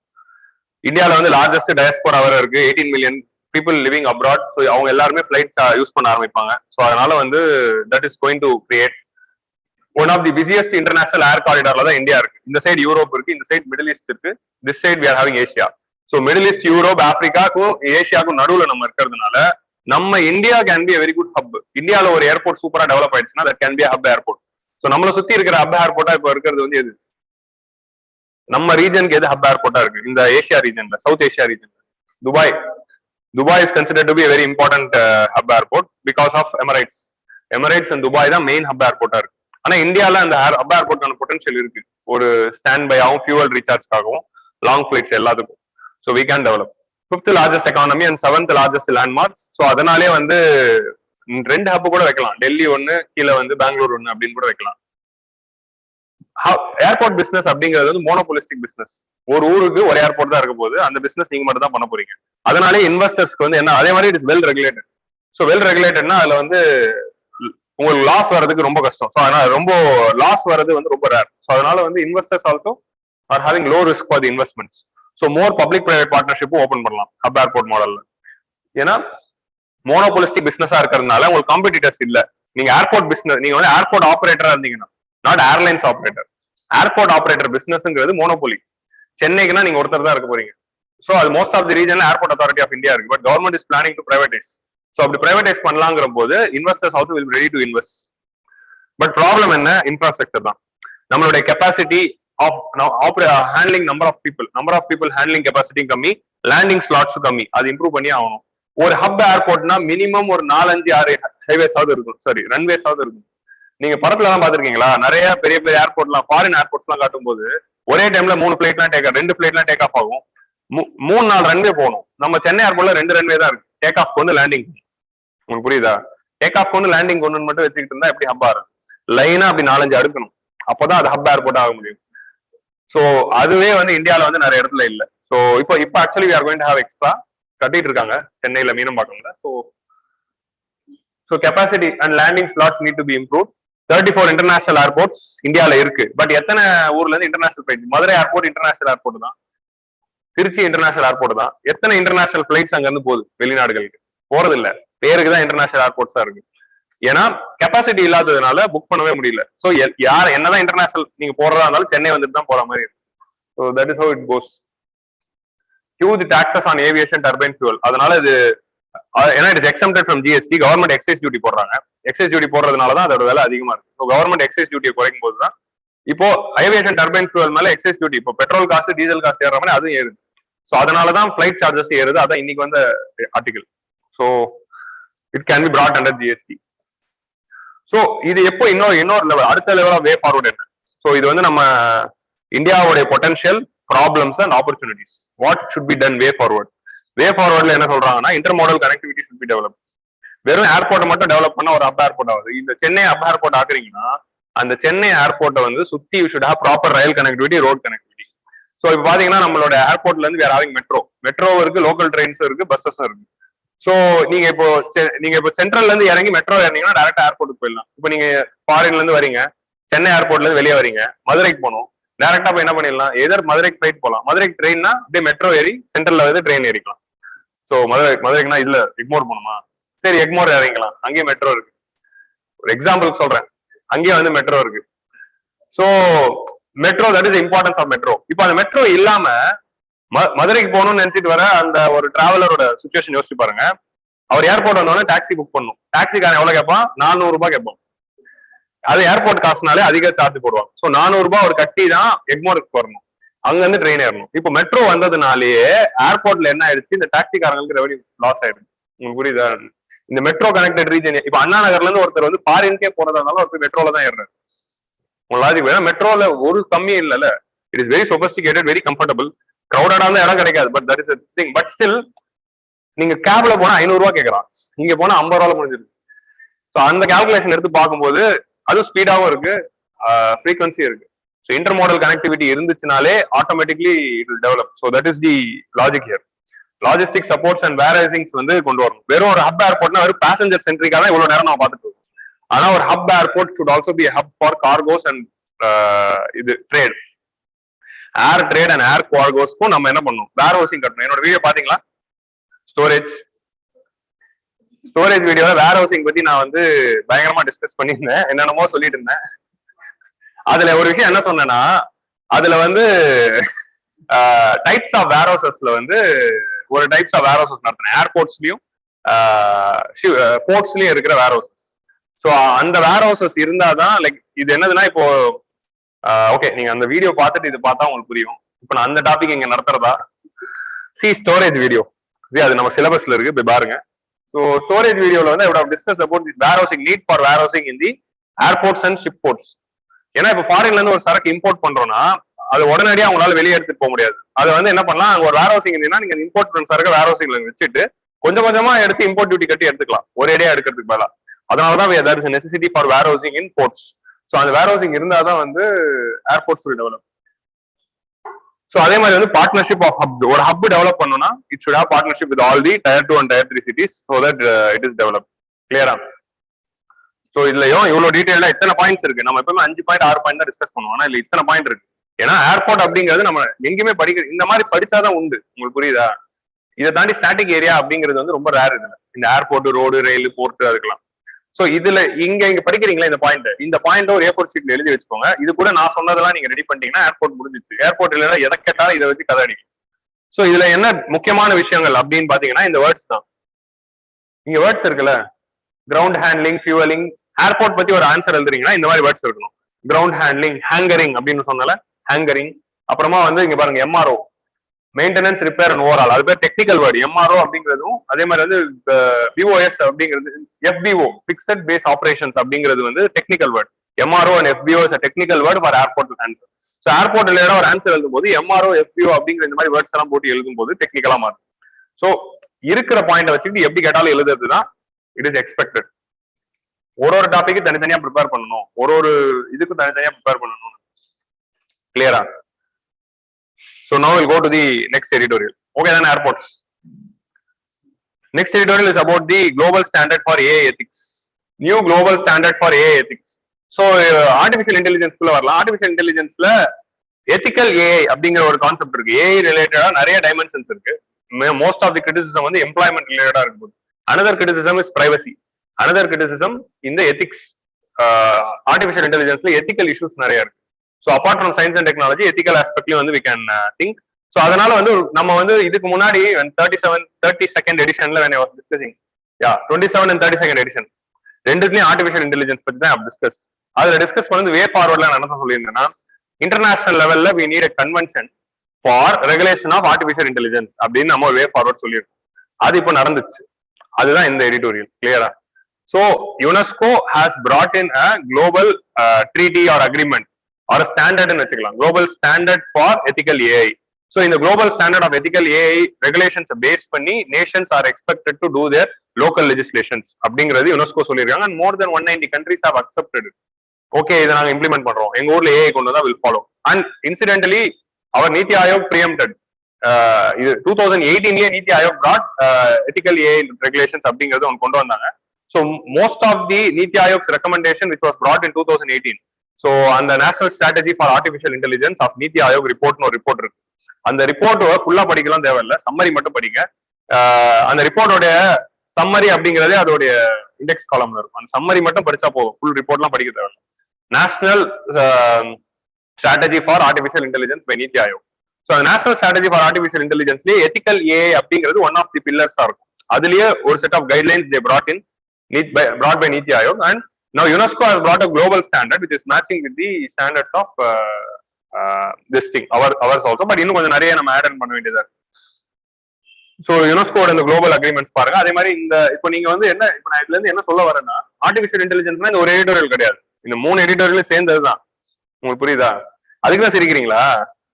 எல்லாத்தையும் நம்பர்ஸ் போட்டுறேன்னு. ஓகே. சோ இதுக்கப்புறம் வரக்கூடிய பாயிண்ட்ஸ் எல்லாமே ஜெனரிக் பாயிண்ட்ஸ் தான். No need of special explanations, you know already. It is consolidated in one single page, that's it. Okay. So AI is known for, நம்ம ஆல்ரெடி டிஸ்கஸ் பண்ணியாச்சு, நிறைய வாட்டி discuss பண்ணியாச்சு. AI is having a lot of bias and discrimination because of the data set. இந்த point நமக்கு தெரியும் கரெக்டா. நம்ம what we are telling is humans தான் வந்து AI க்கு வந்து டேட்டா ஃபீட் பண்றோம். Machine learning how AI is learning, how Alexa is learning, how Alexa எதை கேட்டாலும் சொல்லுது. எப்படி அது சொல்லுதுன்னா, அலெக்சாக்கு பின்னாடி ஒரு 10,000 பேர் வேலை செய்யறாங்க. 10,000 பேர் இல்ல, 4,000 பேர் வேலை செய்யறாங்க. 4,000 humans are working and doing the annotation and work, and they are doing the programming. Alexa is the brain of 4,000 humans now. So humans கொடுக்கிற data தான் Alexa. So humans are feeding the data based on which only Alexa is learning. Machine is learning through various times. So human beings kulla casteism, communalism, prejudices, religious prejudices, caste prejudices, racial prejudices இருந்துச்சுன்னா அது அலெக்சாக்கு வந்துரும். கரெக்டா? So ஒரு human இருக்காரு, அவர் வந்து என்னதுன்னா like job எம்ப்ளாய்மெண்ட்ல recruit பண்ணும்போது recruiting மேல் இஸ் பெட்டர் தென் ஃபீமேல் அப்படிங்கிற மாதிரி ஒரு லாஜிக்ல நிறைய மென்னை ரெக்ரூட் பண்ணிருப்பாங்க, நிறைய விமனை ரிஜெக்ட் பண்ணிருப்பாங்க. அந்த டேட்டா அலெக்சா கிட்ட போகும்போது அலெக்சா என்ன நினைச்சுக்கோம், அலெக்சாக்கு அறிவு இருக்கா? இல்ல, நம்ம கொடுக்கறது தான் அறிவு. ஓ அப்போ மென்னை ரெக்ரூட் பண்ணாதான் சரி போல இருக்கு, விமன் எல்லாம் ரிஜெக்ட் பண்றாங்க அப்படிங்கிறது ஒரு இன்புட்டா அது எடுத்துக்குது. சோ எந்த ஊர், எந்த ஏரியாவை சேர்ந்தவர், இந்த ஏரியாவை சேர்ந்தவங்க தான் எடுத்துக்கிறாங்க. இன்னைக்கு கூட ஒரு பண்ணி ஒரு மீம் பார்த்தேன், அபிஷேக்னு பேர் வச்சவங்க நிறைய பேர் ஐஏஎஸ் ஆயிருக்காங்க. அபிஷேக் அண்ட் சர்மா, சர்மாவும் இருக்கா? ஓகே. உண்மை அது ஒருத்தர் வந்து அனலைஸ் பண்ணி ஒருத்தர் குரூப்ல பீம்ஸ் யூபிஎஸ்சி அட்மிஷன்ல அபிஷேக்ங்கிற பேர் வச்சவங்க இல்ல சர்மாங்கிற பேர் வச்சவங்க தான் நிறைய வந்து ஐஏஎஸ் யூபிஎஸ்சி கிளியர் பண்ணிருக்காங்க. அதுக்காக நான் கெசட்ல பேரவா மாத்திக்க முடியும். இப்ப அலெக்சா என்ன நினைச்சுக்கோ, ஓகே அபிஷேக்னு இருந்தா அவனுக்கு அறிவு இருக்கும் போல. யாராவது அபிஷேக் இருக்கீங்களா? அபிஷேக்னு இருந்தா அவனுக்கு அறிவு இருக்கும் போல, அதனால இவனை நம்ம செலக்ட் பண்ணலாம் அப்படின்னு தான் அலெக்சா புரிஞ்சுக்கும். நம்ம வந்து this is how human biases are transmitted into the artificial intelligence. So இது வந்து எல்லாருக்கும் தெரிஞ்ச பாயிண்ட் தான், இது புது பாயிண்ட் தான் நான் சொல்ல. நம்ம ஊர்ல என்னதுன்னா, அவங்க ஊர்ல ரேஸ்னா நம்ம ஊர்ல வந்து கேஸ்ட் வந்துடும். அதே மாதிரி male female is global thing, racism is a global thing. நம்ம கூட எக்ஸ்ட்ராவா வரக்கூடியது கேஸ்டிசம், அது இந்தியன் திங். சோ நம்ம ஊர்ல 3 பிரச்சனை இருக்கு, gender centric, racial centric and caste centric. 3 bias இந்தியாவில இருக்கிற ஆர்டிபிஷியல் இன்டெலிஜென்ஸ்ல வந்துடும். சோ இது நம்ம எல்லாம் சொல்லிடுவோம், பட் இதுக்கு தேவையான ஃபேக்ட் தான் நம்ம கிட்ட கிடைக்காது. அந்த ஃபேக்ட் இந்த எடிட்டோரியல்ல இருக்கு. சோ இந்த பாயிண்ட் எழுதும் போது இந்த ஃபேக்ட் தான் நமக்கு வந்து கிடைக்காம போயிட்டு. சோ இந்த ஃபேக்ட் கிடைச்சதுனால இந்த பாயிண்ட் நம்ம இனிமேல் ஆர்டிபிஷியல் இன்டெலிஜென்ஸ்ல எழுதும் போது இது எழுதிடலாம். சோ இந்த ஒரு ஃபேக்ட் போதும், ஏஐல பயாஸ் இருக்குன்னு சொல்றதுக்கு இந்த ஒரு ஃபேக்ட் போதும், இதை வச்சு நம்ம எழுதிடலாம். சோ இந்தியால 1/3 ஆஃப் தி குளோபல் பாப்புலேஷன் வந்து இந்தியன்ஸ் அண்ட் சைனீஸ் தான். வேர்ல்டுல 1/3 of the global population is Indians and Chinese. But only 3% of the images used by the artificial intelligence data set is having Indians and Chinese people ஓட photo. இப்போ ஒரு image processing software இருக்குல்ல, அவங்களுடைய data set இருக்குல்ல, அந்த data set வச்சுதான் machine learning மூலமா artificial இன்டெலிஜென்ஸ்க்கு training கொடுக்குறாங்க. ஃபேஸ் சென்சாருக்கு இப்போ எல்லா போன்லயும் இப்போ வந்துருச்சுல ஃபேஸ் சென்சார், ஃபேஸ் மூஞ்சி காரணம் ஓப்பன் ஆகுது. அதுக்கு வந்து ஒரு லிஸ்ட் ஆஃப் டேட்டா போட்டோஸ் இருக்கும்ல, அந்த போட்டோஸ்ல 3% ஆஃப் தி போட்டோஸ் தான் இந்தியன்ஸ் அண்ட் சைனீஸோட போட்டோ. வேர்ல்டுல 1/3 நம்ம தான், ஆனா 3% தான். So 33% of the people are represented by 3% of the data set. So அந்த இப்படி இருக்கும்போது how we can expect that software to recognize the Asian face of Indian or Chinese ஆகுது. So இதுதான் அந்த டேட்டா. இந்த டேட்டாவை தான் நம்ம ஆன்சர் ரைட்டிங்ல யூஸ் பண்ணுவோம். இந்த ஃபேக்ட் எல்லாருக்கும் தெரியும், but data is very important. Error rate இது வந்து முக்கியமான டேட்டா. இந்த ரெண்டு data is very important. Artificial இன்டெலிஜென்ஸ்ல கிரிட்டிசிசம் எழுதிடலாம், ஆனா டேட்டா பேஸ் பண்ணி எழுதுறது தான் இங்க தேவை. ஃபேஷியல் ரெகக்னிஷன்ல எரர் ரேட், தப்பான ஃபேஷியல் ரெகக்னிஷன்ல நடக்கும்போது லைட் ஸ்கின்டு பீப்புள், ஃபேர் பீப்புளுக்கு 1% தான் எரர் வருது. டார்க் ஸ்கின்டு மேனுக்கு 19% எரர், டார்க் ஸ்கின்டு உமனுக்கு 35% எரர். இந்த டேட்டாவை நம்ம மனப்பாடம் பண்ணிடணும். ஏன்னா ஆன்சர் ரைட்டிங்ல எங்க வேணா யூஸ் பண்ணலாம், இஷ்டத்துக்கு யூஸ் பண்ணலாம். அவ்வளவு ஸ்கோப் இருக்குது எழுதுறதுக்கு. எந்த பேப்பர்ல வேணா எழுதலாம், எந்த எஸ்ஏல வேணா எழுதலாம், up to your own creativity. ஆனா இந்த டேட்டா மனப்பாடம் பண்ணிடணும். 1% of light skin people, 19% dark skin, 35% for the dark women. Dark skin பீப்புள்லயும் மென்னுக்கு வந்து எரர் ரேட் கம்மியா இருக்கு, உமனுக்கு அதிகமா இருக்கு. So most vulnerable again dark women. So error rate இருக்கு. ஸோ இப்படி இருந்ததுன்னா how they will be part of the AI, அவங்க வந்து இதுதான் இருக்கும். ஸோ அதனால ராங்ஃபுல் அரெஸ்ட். இப்போ நம்ம ஒரு இமேஜ் ப்ராசஸிங்ல ஒரு அக்யூஸ்டோட ஒரு போட்டோ போடுறோம், இது ஃபேஸ் மேட்ச் ஆகுதான்னு பாத்தீங்கன்னா தப்பா மேட்ச் பண்ணி வந்து அக்யூஸ்ட் காட்டிடுது. அப்ப தப்பான ஆளதான் அரெஸ்ட் பண்ணுவாங்க. இது ஆல்ரெடி வந்து ஹியூமன் பயாஸ் இருக்கு. இப்போ யூஎஸ்ல போயிட்டீங்கன்னா ஒருத்தர் வந்து டார்க்கா இருந்தாலே அவர் அரெஸ்ட் பண்ணுவாங்க. டார்க் ஸ்கின்டு பர்சன் ஒருத்தர் வராதுனாலே சும்மாவே ஃபால்ஸ் கேஸ் போட்டு அரெஸ்ட் பண்ணி அடிப்பாங்க. இப்போ நம்ம ஊர்ல வந்து கேஸ்ட் பேஸ் பண்ணி அப்படி இருக்கு, அங்க ஊர்ல கலர் பேஸ் பண்ணி அப்படி இருக்கு. சோ அதை தாண்டி இப்போ அது வந்து it is being fed into the artificial intelligence. Artificial இன்டெலிஜென்ஸ்ல இமேஜ் ப்ராசஸிங் வச்சு தான் நீங்க அக்யூஸ்ட் கண்டுபிடிக்க போறீங்கன்னா அதுவும் அப்படிதான் கண்டுபிடிக்கும். So that is the problem. So these examples are very important. இந்தியாவோட பொட்டன்ஷியல். ஸோ இப்போ நம்ம அடுத்த டேட்டா 7.8 பில்லியன் மார்க்கெட் வந்து இந்தியாவில் இருக்கு. ஸோ அதனால வந்து we need common humanistic ethical based AI practices in India. So UNESCO சொன்ன நார்ம்ஸ் என்னென்ன அது மட்டும் பார்த்துட்டு will wind up the this editorial. So இப்போ அடுத்து பார்க்கக்கூடியது யுனெஸ்கோ சொன்ன நார்ம்ஸ். ஸோ இந்த வேர்ட்ஸ் நல்லா இருந்தது. ethical norms must be followed in the entire AI cycle. So any technology இதை யூஸ் பண்ணலாம். Any technology when you are bringing there are only these 5 stages. Any technology. So இப்போ ஏதாவது வேற டெக்னாலஜிக்கு இது use பண்ணலாம். இப்போ பிளாக் செயின் டெக்னாலஜிக்கு இந்த words use பண்ணலாம். ஆர் குவாண்டம் கம்ப்யூட்டிங் பத்தி ஒரு கொஸ்டின் வந்தாலும் இந்த வேர்ட்ஸ் யூஸ் பண்ணலாம். ஏன்னா எல்லாத்துக்கும் இதுதான் common. Genetic engineering related question வந்தாலும் இந்த வேர்ட்ஸ் யூஸ் பண்ணலாம். Any technology you are having research phase, design phase, development phase, deployment phase and using phase. இந்த 5 ஃபேஸ்லயுமே தான் வந்து அந்த டெக்னாலஜியோட லைஃப் சைக்கிள் இருக்கும் போது 5துலயும் எத்திக்ஸ் இருக்கணும் அப்படின்னு இந்த பாயிண்ட் சொல்றாங்க. இது 5துலயும் எது வேணா இருக்கலாம். 5துலயும் டேஷ் இருக்கணும். அந்த டேஷ் எதுவா வேணா இருக்கலாம் அப்படிங்கறத அவங்களோட ஆன்சர் ரைட்டிங்ல நீங்க யூஸ் பண்ண போறீங்க. So in all the 5 areas we have to bring down the cost. In all the 5 years we have to increase the productivity. அந்த மாதிரி சொல்றீங்களா, productivity should be improved in all the 5 phases அப்படின்னு சொல்லலாம். நான் உங்களுக்கு சொல்றேன், இது ஒரு ஸ்டாக் பாயிண்ட் மாதிரி. இது இன்னோவேட்டிவா we can use in many areas. Okay, so இந்த மாதிரி விஷயத்தை தான் நம்ம மனப்பாடம் பண்றோம். Research, design, development, deployment and use. இப்போ ஆர்டிஃபிஷியல் இன்டெலிஜென்ஸ்ல ப்ராப்ளம்ஸ் என்னென்ன அப்படின்னு கேட்டாங்கன்னா ரிசர்ச்ல என்ன ப்ராப்ளம், டிசைன்ல என்ன ப்ராப்ளம், டெவலப்மெண்ட்ல என்ன ப்ராப்ளம், டிப்ளாய்மெண்ட்ல என்ன ப்ராப்ளம், யூஸ்ல என்ன ப்ராப்ளம் அப்படின்னு வச்சு சைட் ஹெட்டிங்ஸா போட்டுடலாம்.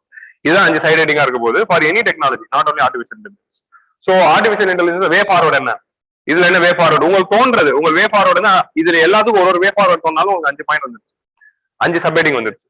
ஸோ இப்படிதான் வந்து அப் டு இந்த மாதிரி ஒரு சில பாயிண்ட்ஸ் எடுத்து மனப்பாடம் பண்ணிட்டு தான் ஸ்மார்ட் ஒர்க் பண்ணணும். அதுதான் எல்லாரும் சொல்ற அந்த ஸ்மார்ட் ஒர்க். உங்களுக்கு புரியுதா? இவ்வளவு படிக்கணும்லாம் கிடையாது. சுஜாதா புக்கெல்லாம்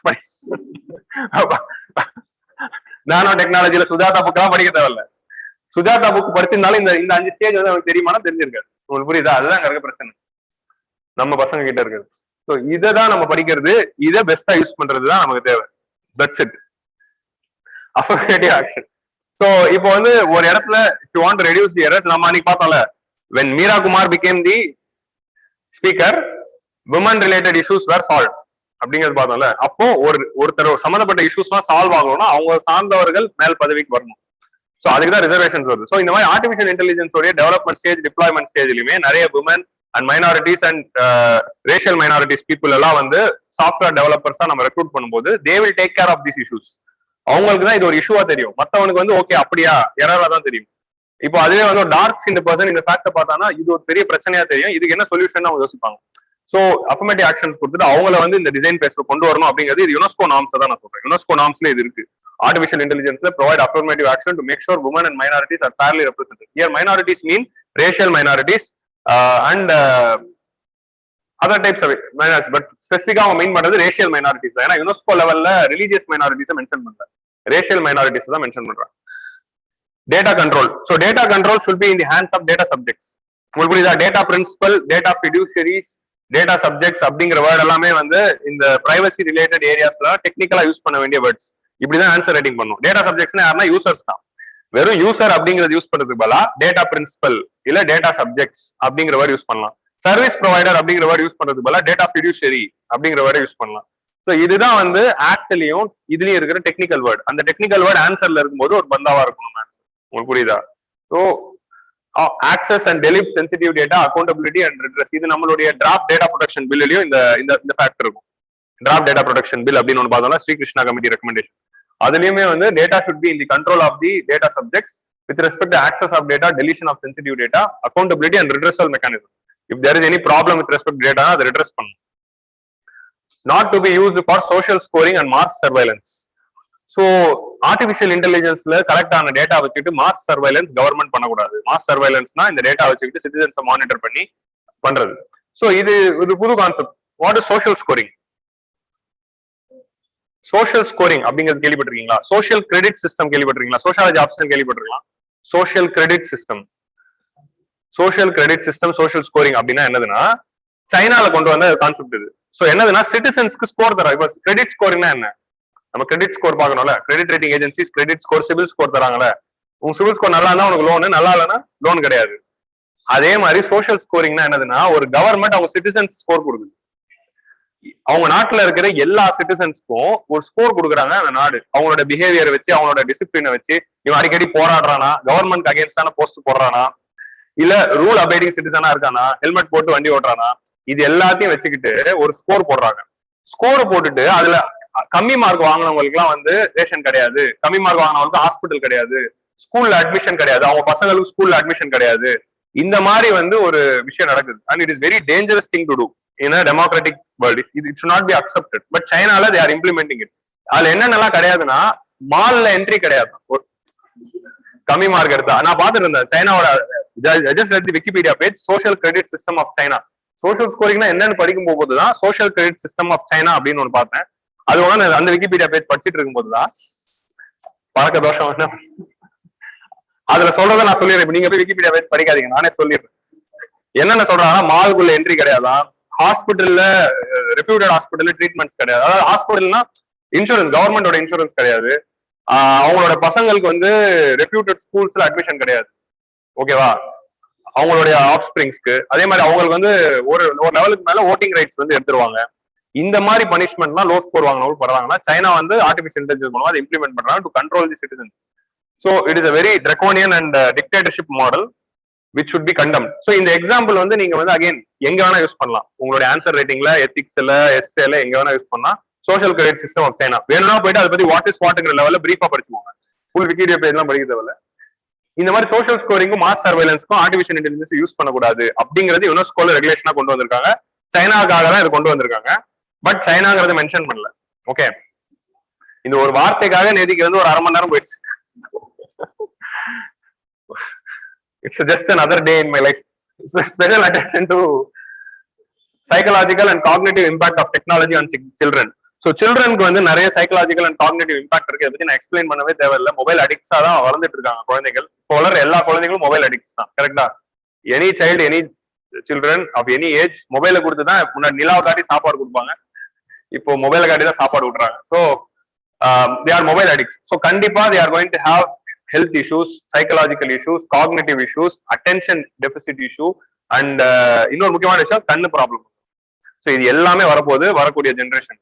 ஸோ அதை மைண்ட்ல வச்சுக்கிட்டு பாலிசி மேக் பண்ணும் அப்படிங்கிறது தான் அடுத்த ப்ராப்ளம், அடுத்த பாயிண்ட். இது எல்லாமே யுனெஸ்கோ வந்து they have given. AI ethics skills and literacy program. மக்களுக்கு வந்து ஏஐ ரிலேட்டட் சாஃப்ட்வேர் டெவலப்பர்ஸ்க்கு ஏஐ எத்திக்ஸ்னா என்ன நடத்தணும், சாஃப்ட்வேர் டெவலப் ஐடி கம்பெனில வேலை செய்யறவங்களுக்கு இதை ஃபர்ஸ்ட் கத்து கொடுக்கும். ஏன்னா அவங்க தான் டெக்னாலஜி டெவலப் பண்றாங்க. They should know what is AI ethics. அப்பதான் அவங்க ஒரு ப்ரோக்ராம் பண்ணும்போது அதை மைண்ட்ல வச்சுக்கிட்டு பண்ணுவாங்க. இப்போ ரோபோ டெவலப் பண்ணா அசிமோ ரூல்ஸ் ஃபாலோ பண்ணணும் அப்படின்னு ஒண்ணு இருக்குல்ல. ஓனரை தாக்கக்கூடாது, யாரையும் கொல்லக்கூடாது, ஓனரோட கேர்ள் ஃப்ரெண்ட் லவ் பண்ணக்கூடாது. நம்ம எந்திரன் பார்த்ததுனால வேற ஜஸ்ட் டெல்லிங். ஸோ அந்த மாதிரி வந்து டெவலப்பர்ஸ்க்கு அது சொல்லிக் கொடுக்கணும். Okay, literacy program should be done, capacity building, local legislation should be brought, institutional mechanism should be brought. இது வந்து பொதுவான கருத்து தான், எல்லாத்துலயும் நம்ம எழுத வேண்டியது. இந்த மாதிரி பொதுவான பாயிண்ட்ஸ் எல்லாம் ஞாபகம் வச்சுக்கிட்டு எல்லா இடத்துலயும் எழுதுங்க. institutional mechanism should be brought, local legislation should be brought, capacity building. இது எந்த கொஸ்டின்ல வேணாலும் இது எழுதலாம், ஏ எத்திக்ஸ் மட்டும் இல்ல.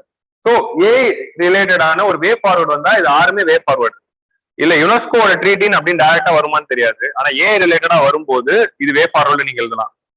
யுனெஸ்கோ சொல்யூஷன் கூட எழுதலாம், இல்ல நீங்களே எழுதுற மாதிரி கூட எழுதலாம். It's up to you. So this is how you are going to use these points. Okay, no next editorial is about the coal shortage. Coal shortage வந்து இது வந்து டேட்டா தான் மோஸ்ட்லி.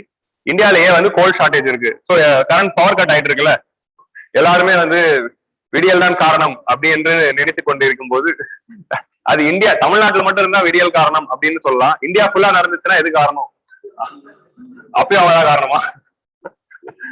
சோ இதுக்கு அதுக்கு சம்பந்தம் கிடையாது. நமக்கு வந்து பாஸ்ட் எக்ஸ்பீரியன்சஸ் இருக்கிறதுனால நம்ம லிங்க் பண்ணிக்கிட்டு நம்ம அப்படி சொல்லிட்டு இருக்கோம். பட் இது ஆக்சுவலி வந்து என்னதுன்னா, கோல் ஷார்டேஜ் இன் இந்தியா த்ரூ அவுட்டா இருக்கிறதுனாலதான் நிறைய பவர் ஜென்ரேஷன் சென்டர்ஸ்க்கு கோல் வரதில்லை. கோல் வராததுனால அவங்களால ஜென்ரேட் பண்ண முடியல. So that is the problem here.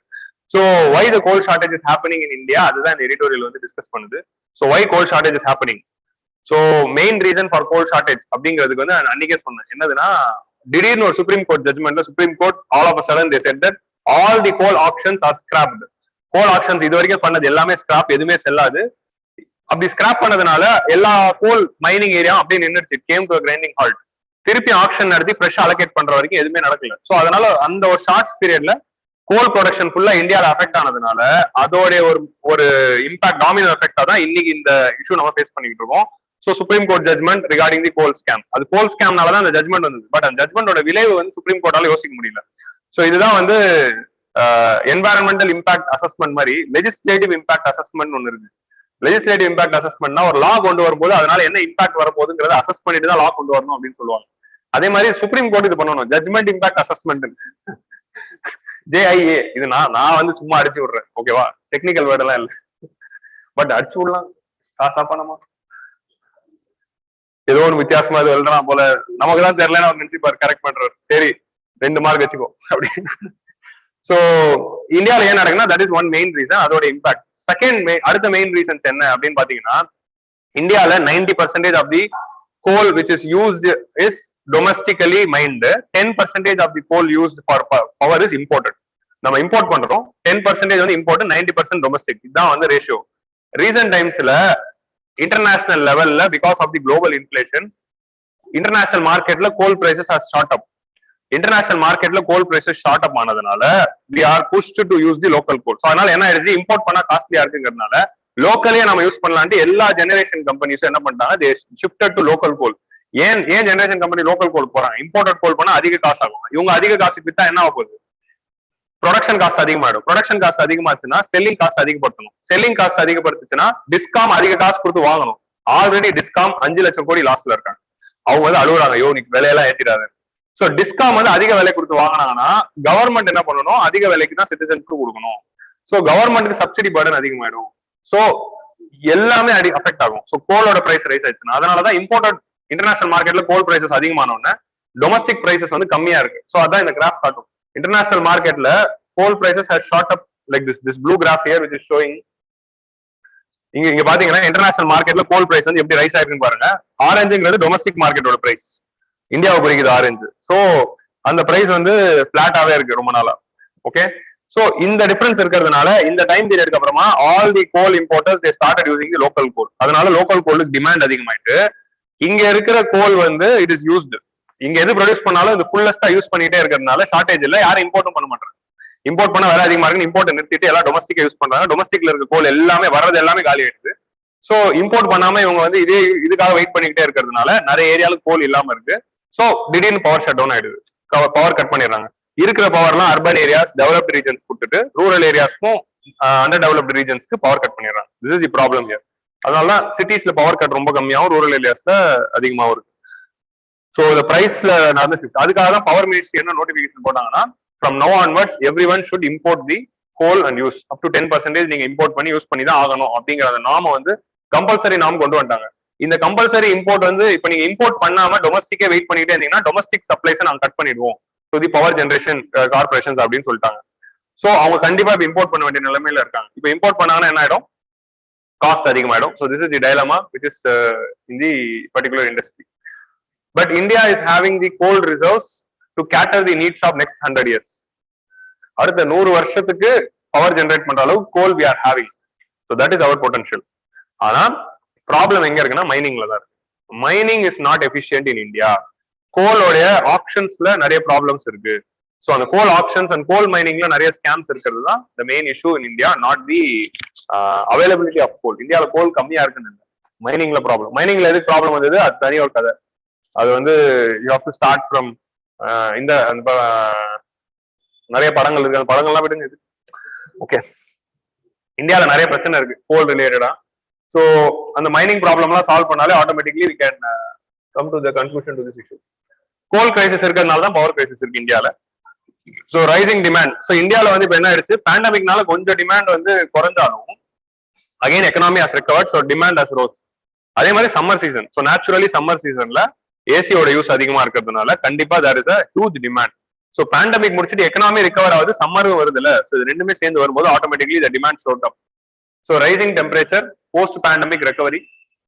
So ஒரு இடத்துல டெம்பரேச்சர் ஏறிடுச்சு, post pandemic recovery plus domestic coal shortage, இது மூணுமே இருக்கிறதுனால தான் ministry of power brought in this mandatory 10% imported coal usage rule. எல்லாருமே மேண்டேட்டரா யூஸ் பண்ணோம். அப்படி யூஸ் பண்ணா you will not get the domestic supply அப்படிங்கிற ரூல் வந்து போட்டிருக்காங்க. ஸோ டொமஸ்டிக் சப்ளை ஆஃப் கோல் வந்து stagnated between 2018 to 21, but the power demand increased. So இந்த கிராஃப்ல என்ன சொல்றாங்கன்னா, இந்த பார் கிராஃப்ங்கிறது இங்க பாத்தீங்கன்னா இங்க வந்து டொமஸ்டிக் ப்ரொடக்ஷன் ஆஃப் தி கோல் வந்து ஸ்டாக்னேட்டடா இருக்கு. ஸோ இது வந்து கொஞ்சம் கொஞ்சமா ப்ரொடக்ஷன் ரைஸ் ஆயிடுச்சு. ஆனா 18க்கு அப்புறமா பிளாட்டா தான் இருக்கு. ஆனா எலக்ட்ரிசிட்டியோட டிமாண்ட் வந்து it is in the rising scale, அது வந்து ஸ்டாக்னேட்டே ஆகல. ஸோ அப்படி ஆகும்போது automatically that is leading to the shortage அப்படிங்கிறது தான் இங்க சொல்ல வர பாயிண்ட். இந்த கிராஃப் நமக்கு பெருசா தேவைப்படாது, ஏன்னா இந்த கிராஃபோட ஸ்ட்ரக்சர் ஞாபகம் வச்சுக்கோங்க, வேற எங்கேயாவது இதை அப்ளை பண்ணிக்கலாம். ஸோ இந்த பாயிண்ட் தான் வந்து we are discussing. ஸோ 2021 வரைக்கும் 90-10 ரூல்ல தான் இந்தியா போயிட்டு இருக்கு. 90-10 ரூல் கிடையாது, 90-10ல தான் போயிட்டு இருக்கு. 90 லோக்கல் 10 இம்போர்ட்டட். ஆனா இன்டர்நேஷனல் மார்க்கெட்ல கோலோட விலைகள் 2021 டியூ டு குளோபல் இன்ஃபிளேஷன் அதிகமானதுனால 2022ல பாத்தீங்கன்னா இம்போர்ட்ஸ் fell to 3.8. ஸோ அப்போ 96% தான் வந்து we are using the domestic. 90ல இருந்து 96% domestic usage ஆயிடுச்சு, இம்போர்ட் வந்து 3.8 ஆயிடுச்சு. ஸோ அதனாலதான் வந்து that is leading to the problem. Okay, so international மார்க்கெட்ல பிரைஸ் அதிகமாச்சு, அதே கிராஃப் தான் இந்தியாவில் it is still in the stagnant thing. So 10% of the import நாம் வந்திருக்கிறதுனால இப்போ 10% இம்போர்ட் நாம் கம்பல்சரி ஆகிட்டாங்க. இதோட விளைவுகள் என்னவா இருக்க போது, power production cost for the generation companies. ஜென் காஸ்ட்னா ஜென்ரேஷன் கம்பெனி, டிஸ்காம்ஸ்னா distribution company. Okay, genco டிஸ்காம்ஸ்னா ஜென்ரேஷன் கம்பெனிஸ்க்கு there is going to be the increase in the power production cost. அதனால discoms further it is going to affect.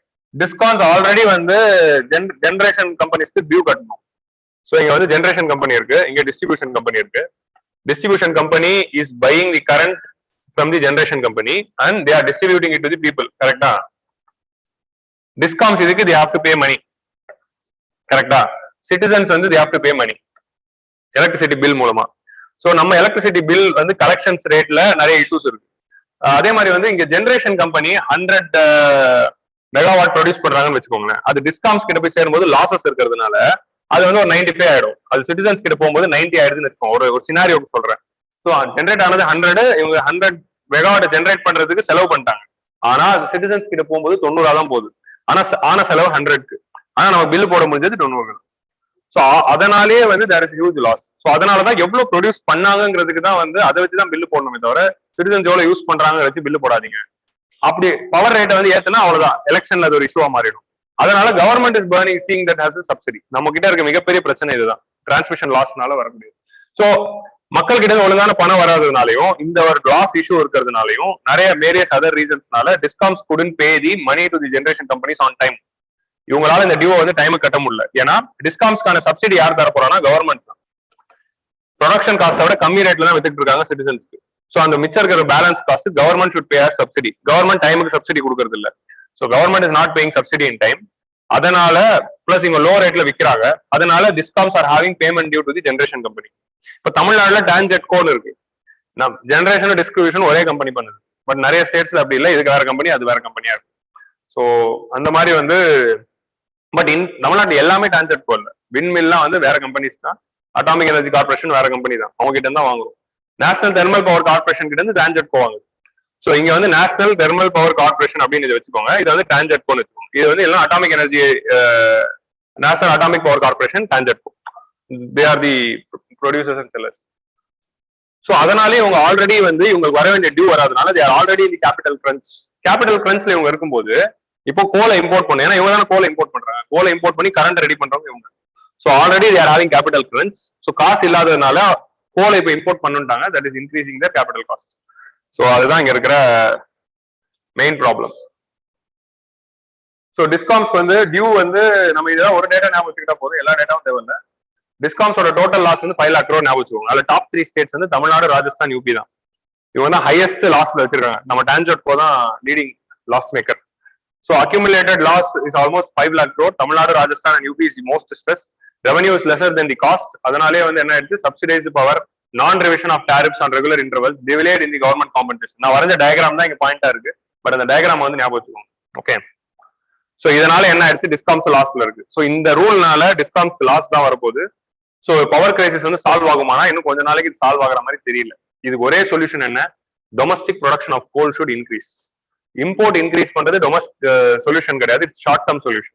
Long term solution என்னதுன்னா efficient production of domestic coal. அந்த efficient production of domestic கோலுக்கு தான் ரீசெண்டா கோல் actions norms கொண்டு வந்தாங்க. கோலோடைய ஆக்ஷன்ஸ்ல ரிஃபார்ம்ஸ்னு ஒன்று announce பண்ணி 2020-21ல கொண்டு வந்தாங்க, ஆத்ம நிர்பர் பாரத் பேக்கேஜ்குள்ள. ஞாபகம் இருக்கா?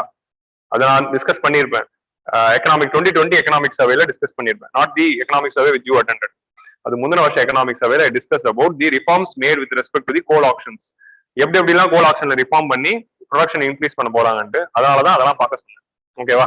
இப்போ நான் திரும்பி நடத்த முடியாது. ஸோ நெக்ஸ்ட் வந்து this is last editorial. So last editorial சீக்கிரமா முடிஞ்சிடும், பெரிய கதை எதுவும் இல்லை. ஸோ கிளியர் தானே கோல் இஷ்யூ பத்தி. ஸோ டொமஸ்டிக் ப்ரொடக்ஷனை இன்க்ரீஸ் பண்ணணும். இல்ல இன்னொரு விஷயம் என்ன பண்ணாங்கன்னா, பிரைவேட் கோல் ப்ரொடக்ஷன் வந்து கொண்டு வந்திருக்காங்க. Privatisation of coal production. ரொம்ப நாளா வந்து கோல் இந்தியா லிமிடெட் தான் பண்ணிட்டு இருக்காங்க. ஸோ கோல் இந்தியா லிமிடெட் மட்டும் ப்ரொடக்ட் பண்ணி தான் இட் வில் பி டிலேடுங்கிறனால தான் பிரைவேட் கோல் ப்ரொடக்ஷனும் வந்து கொண்டு வரணும் அப்படிங்கிறத ஒன் ஆஃப் தி ரிஃபார்ம்ஸ். அந்த மாதிரி நிறைய ரிஃபார்ம்ஸ் கொண்டு வந்தாங்க. So coal option reforms of 2020 2021 தெரியல, ஏதோ ஒரு வருஷத்துல தான் கொண்டு வந்தாங்க. அது என்ன ரிஃபார்ம்ஸ் ஏதோ படிங்க, அது ஒரு லிஸ்ட் இருக்கு. ஓகே, 2020 எக்கனாமிக் சர்வேல would have discussed. ஸோ இதுதான் நான் சொன்னது ஸ்ரீராம் பஞ்சு உடைய எடிட்டோரியல். இந்த முதல் பேராகிராஃப் தான் வந்து பயங்கர பஞ்சுன்னு நான் சொன்னேன்.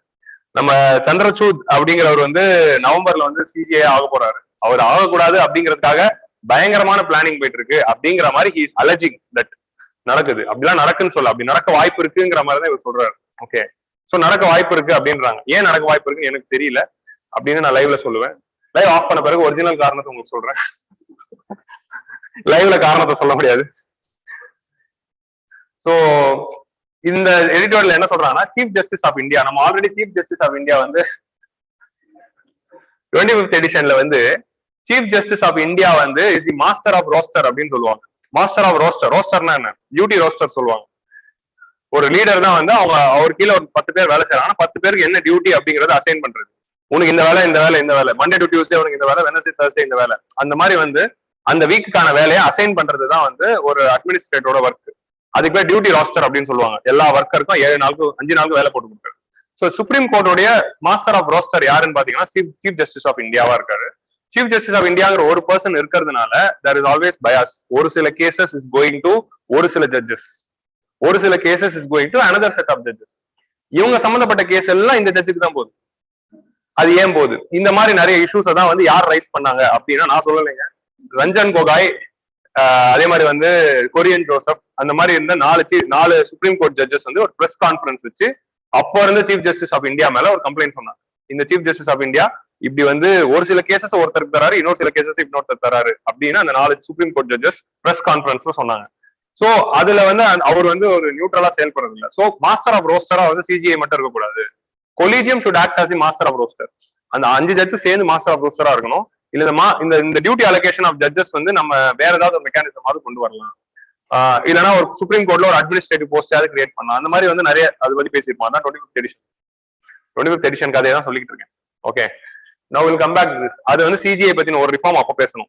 ஏன்னா சிஜிஐ மாஸ்டர் ஆஃப் ரோஸ்டரா இல்லையா அப்படிங்கிறதுக்கே வந்து பிரசாந்த் பூஷன் ஒரு கேஸ் ஃபைல் பண்ணாரு. சிஜிஐ தான் மாஸ்டர் ஆஃப் ரோஸ்டர், சிஜிஐ முடிவு பண்றதா ஃபைனல் அப்படின்னு சிஜிஐ ஜட்மெண்ட் கொடுத்தாரு. எனது கட்டளையே சாசனம்னா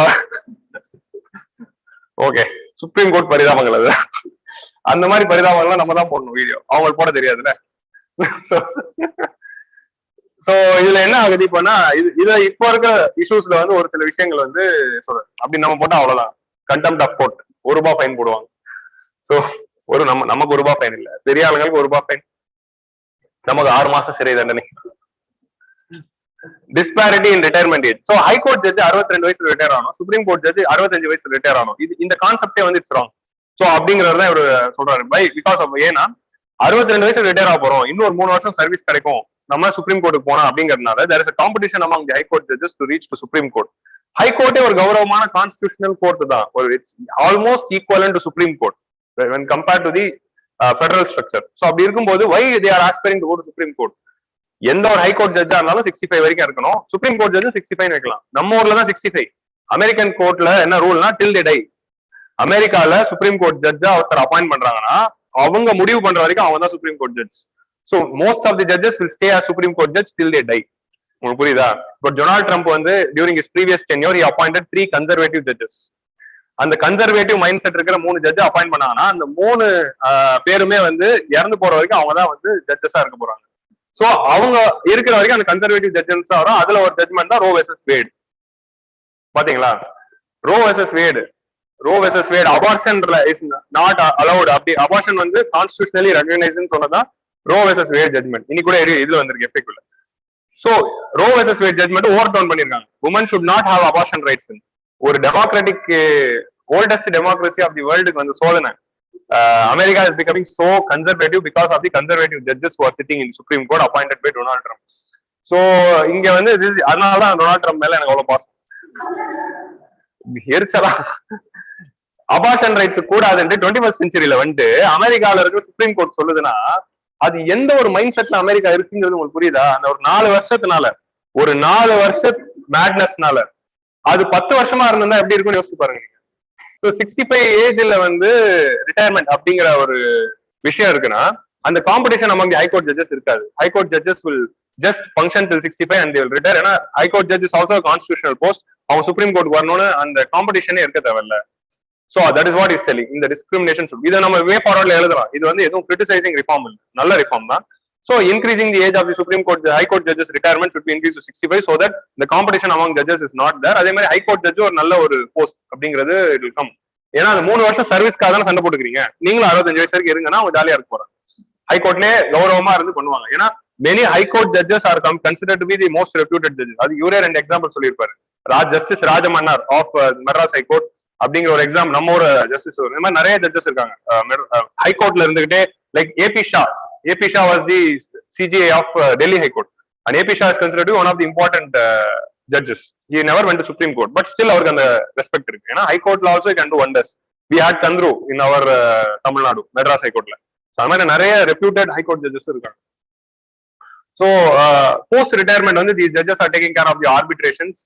ஆர்பிட்ரேஷன் ஒர்க்குன்னு ஒரு தனி பிசினஸ் இருக்கு. என்ன பிசினஸ்னா 2 பார்ட்டிக்கு நடுவுல ப்ராப்ளம் வந்ததுன்னா இவங்க தான் அந்த லீகல் ப்ரொவிஷன்ஸ் தான் சொல்லி ஆர்பிட்ரேஷன் பண்ணுவாங்க. ஏன்னா இந்த கேஸ்ல இப்படி ஃபைல் பண்ணா உனக்கு இப்படி ஜட்மெண்ட் வரும், அந்த கேஸ்ல அப்படி ஃபைல் பண்ணா அப்படி ஜட்மெண்ட் வரும். சோ இப்படி பேசி முடிச்சுக்கிட்டா நீங்களே சால்வ் பண்ணிக்கலாம். நம்ம விஜய் பண்ணுவார்ல, அதான் ஆர்பிட்ரேஷன். தமிழன் படத்துல விஜய் பண்றதே வந்து இவங்க காசை வாங்கிட்டு கேஸுக்கு போனா 10 வருஷம் ஆகும், நானே இங்க பேசி வச்சு உங்களுக்கு பண்ணிடுறேன் அப்படிங்கிற மாதிரி பண்ணிட்டு இருக்காங்க. அண்ட் அதுல இவர் என்ன மென்ஷன் பண்றாங்கன்னா ஒரு சிட்டிங்கே வந்து அவங்க காலம் பூரா ஏர்ன் பண்ண சேலரியை வாங்குறாங்க. ஒரு சுப்ரீம் கோர்ட் ஜட்ஜ் அவரோட லைஃப் டைம் ஃபுல்லா ஜட்ஜா சேலரி வாங்கினது ஒரு சிட்டிங்கே வாங்குறாங்க through arbitrations by solving very very big cases அப்படிங்கிறது. சோ அந்த ஆர்பிட்ரேஷன்ஸ் வந்து நிறைய பேர் ஆஃப்டர் ரிட்டையர்மெண்ட் பண்றாங்க. ஒரு சிலர் கவர்மெண்ட் கமிட்டிஸ் ஹெட் ஆகுறாங்க. ஜஸ்டிஸ் ஸ்ரீ கிருஷ்ணா கமிட்டி, அந்த மாதிரி வெங்கடச்சலையா கமிட்டி, அப்படி கமிட்டி போட்டுறாங்க. ஆறுமுகசாமி கமிஷன், சட்டநாதன் கமிட்டி நம்ம ஊர்ல போட்டாங்கல்ல அந்த மாதிரி. அப்புறம் government bodies, constitutional post, tribunals, public எல்லாம் வராங்க. பப்ளிக் சர்வீஸ் மக்களுக்காக வர்றது வந்து ரொம்ப கம்மி ஆஃப்டர் ரிட்டையர்மெண்ட். சோ இந்த மாதிரி வந்து இருக்கிறதுனால இது வந்து ஒரு போஸ்ட் ரிட்டையர்மெண்ட்ஸ்ல நடந்துகிட்டு இருக்கு. சோ போஸ்ட் ரிட்டையர்மெண்ட்ஸ்ல வந்து இந்த ஜட்ஜஸ் எல்லாம் 65 வயசுக்கு அப்புறம் அவங்க இன்எஃபிஷியன்ட் கிடையாது. அதே மூலதான், அதே மைண்ட் தான். அந்த மைண்ட்ஸ் எல்லாம் 65 வயசுக்கு அப்புறமா நம்ம விடுறது it's our problem. So we have to make the best use of it அப்படின்னு சொல்றாரு. போஸ்ட் ரிட்டையர்மெண்ட்காக வந்து ஒரு கேடரை வந்து ரெடி பண்ணுங்க அப்படின்னு. Cadre of public service judges. Public service ஜட்ஜஸ்னா என்னதுன்னா இவங்களோட ஒர்க் என்னவா இருக்க போகுதுன்னா இந்தியாவோட ஜுடிஷியரி குவாலிட்டியை இம்ப்ரூவ் பண்றதுக்காக they are going to work. So இது இந்த எடிட்டோரியல் எல்லாம் நான் படிச்சதை சொல்றது. Okay, so what is going to be the public service role? Public service role என்னதுன்னா இந்த நால்சாவை எப்படி இம்ப்ரூவ் பண்ணலாம், இந்தியாவோட ஜுடிஷியரி எப்படி இம்ப்ரூவ் பண்ணலாம், அந்த மாதிரி விஷயங்கள்ல ஒர்க் பண்ண போறாங்க. கிரவுண்ட் லெவல்ல போயிட்டு ஒர்க் பண்ண போறாங்க. Legal law colleges, government law காலேஜஸ்ல போயிட்டு they will be contributing with respect to legal education. So கவர்மெண்ட்டுக்கு சார்ந்த விஷயங்கள் லீகல் ஏரியாஸ்ல ஒர்க் பண்ண போறாங்க. அதே மாதிரி வந்து கவர்மெண்ட் லெஜிஸ்லேட்டிவ் ப்ராசஸ்ல கவர்மெண்ட் ஹெல்ப் பண்றது, இந்த மாதிரி கவர்மெண்ட் சர்வீஸ்ல அவங்களை கண்டினியூ பண்றதுக்கான ஒரு கேடரை வந்து உருவாக்கணும். So those judges who want to opt this position after the retirement, they should not do any other private job after retirement. அந்த கண்டிஷனை சொல்லிடணும். சோ அப்படி எந்தெந்த ஜட்ஜஸ் எல்லாம் ஒத்துக்கிறாங்களோ அவங்க தான் கொலிஜியம் எலிஜிபிளா இருக்கும். கொலிஜியம்ல எப்படி எடுத்துக்கிறோம்? Senior most judge will be the CJI and next is 4 senior most judges will be part of the collegium. So 1+4. So இந்த collegium systemல அந்த 4 judges select பண்ணும்போது it should be based on those judges who are opting this option. இப்படி public service நான் பண்ண ரெடியா இருக்கிற அந்த judges தான் கொலிஜியம் கொண்டு வந்து அந்த மாதிரி பெரிய போஸ்டிங் கொடுக்கணும். சீனியாரிட்டி பேஸ் பண்ணியே கொலிஜியம் கொடுக்க வேணாம் அப்படின்னு சொல்றாரு. சோ தட் அவங்க வந்து பப்ளிக் சர்வீஸ்க்கு ரெடியா இருப்பாங்க, கொலிஜியம்லயும் ஒரு எஃபிஷியன்டான ஆளா இருப்பாங்க. ஏன்னா பப்ளிக் சர்வீஸ் வராங்கன்னா அவங்க நல்ல மனுஷனா இருப்பாங்க. சோ அவங்க கொலிஜியம்ல இருந்தா நல்லபடியா நடக்கும் அப்படிங்கிறது. இதெல்லாம் நடக்குமாங்கிறது நமக்கு தேவையில்லை, நடந்தா நல்லா இருக்கும். இல்ல ஆன்சர் ரைட்டிங்ல எழுதி போயிடலாம், அவ்வளவுதான். நமக்கு எதுக்கு அதெல்லாம்?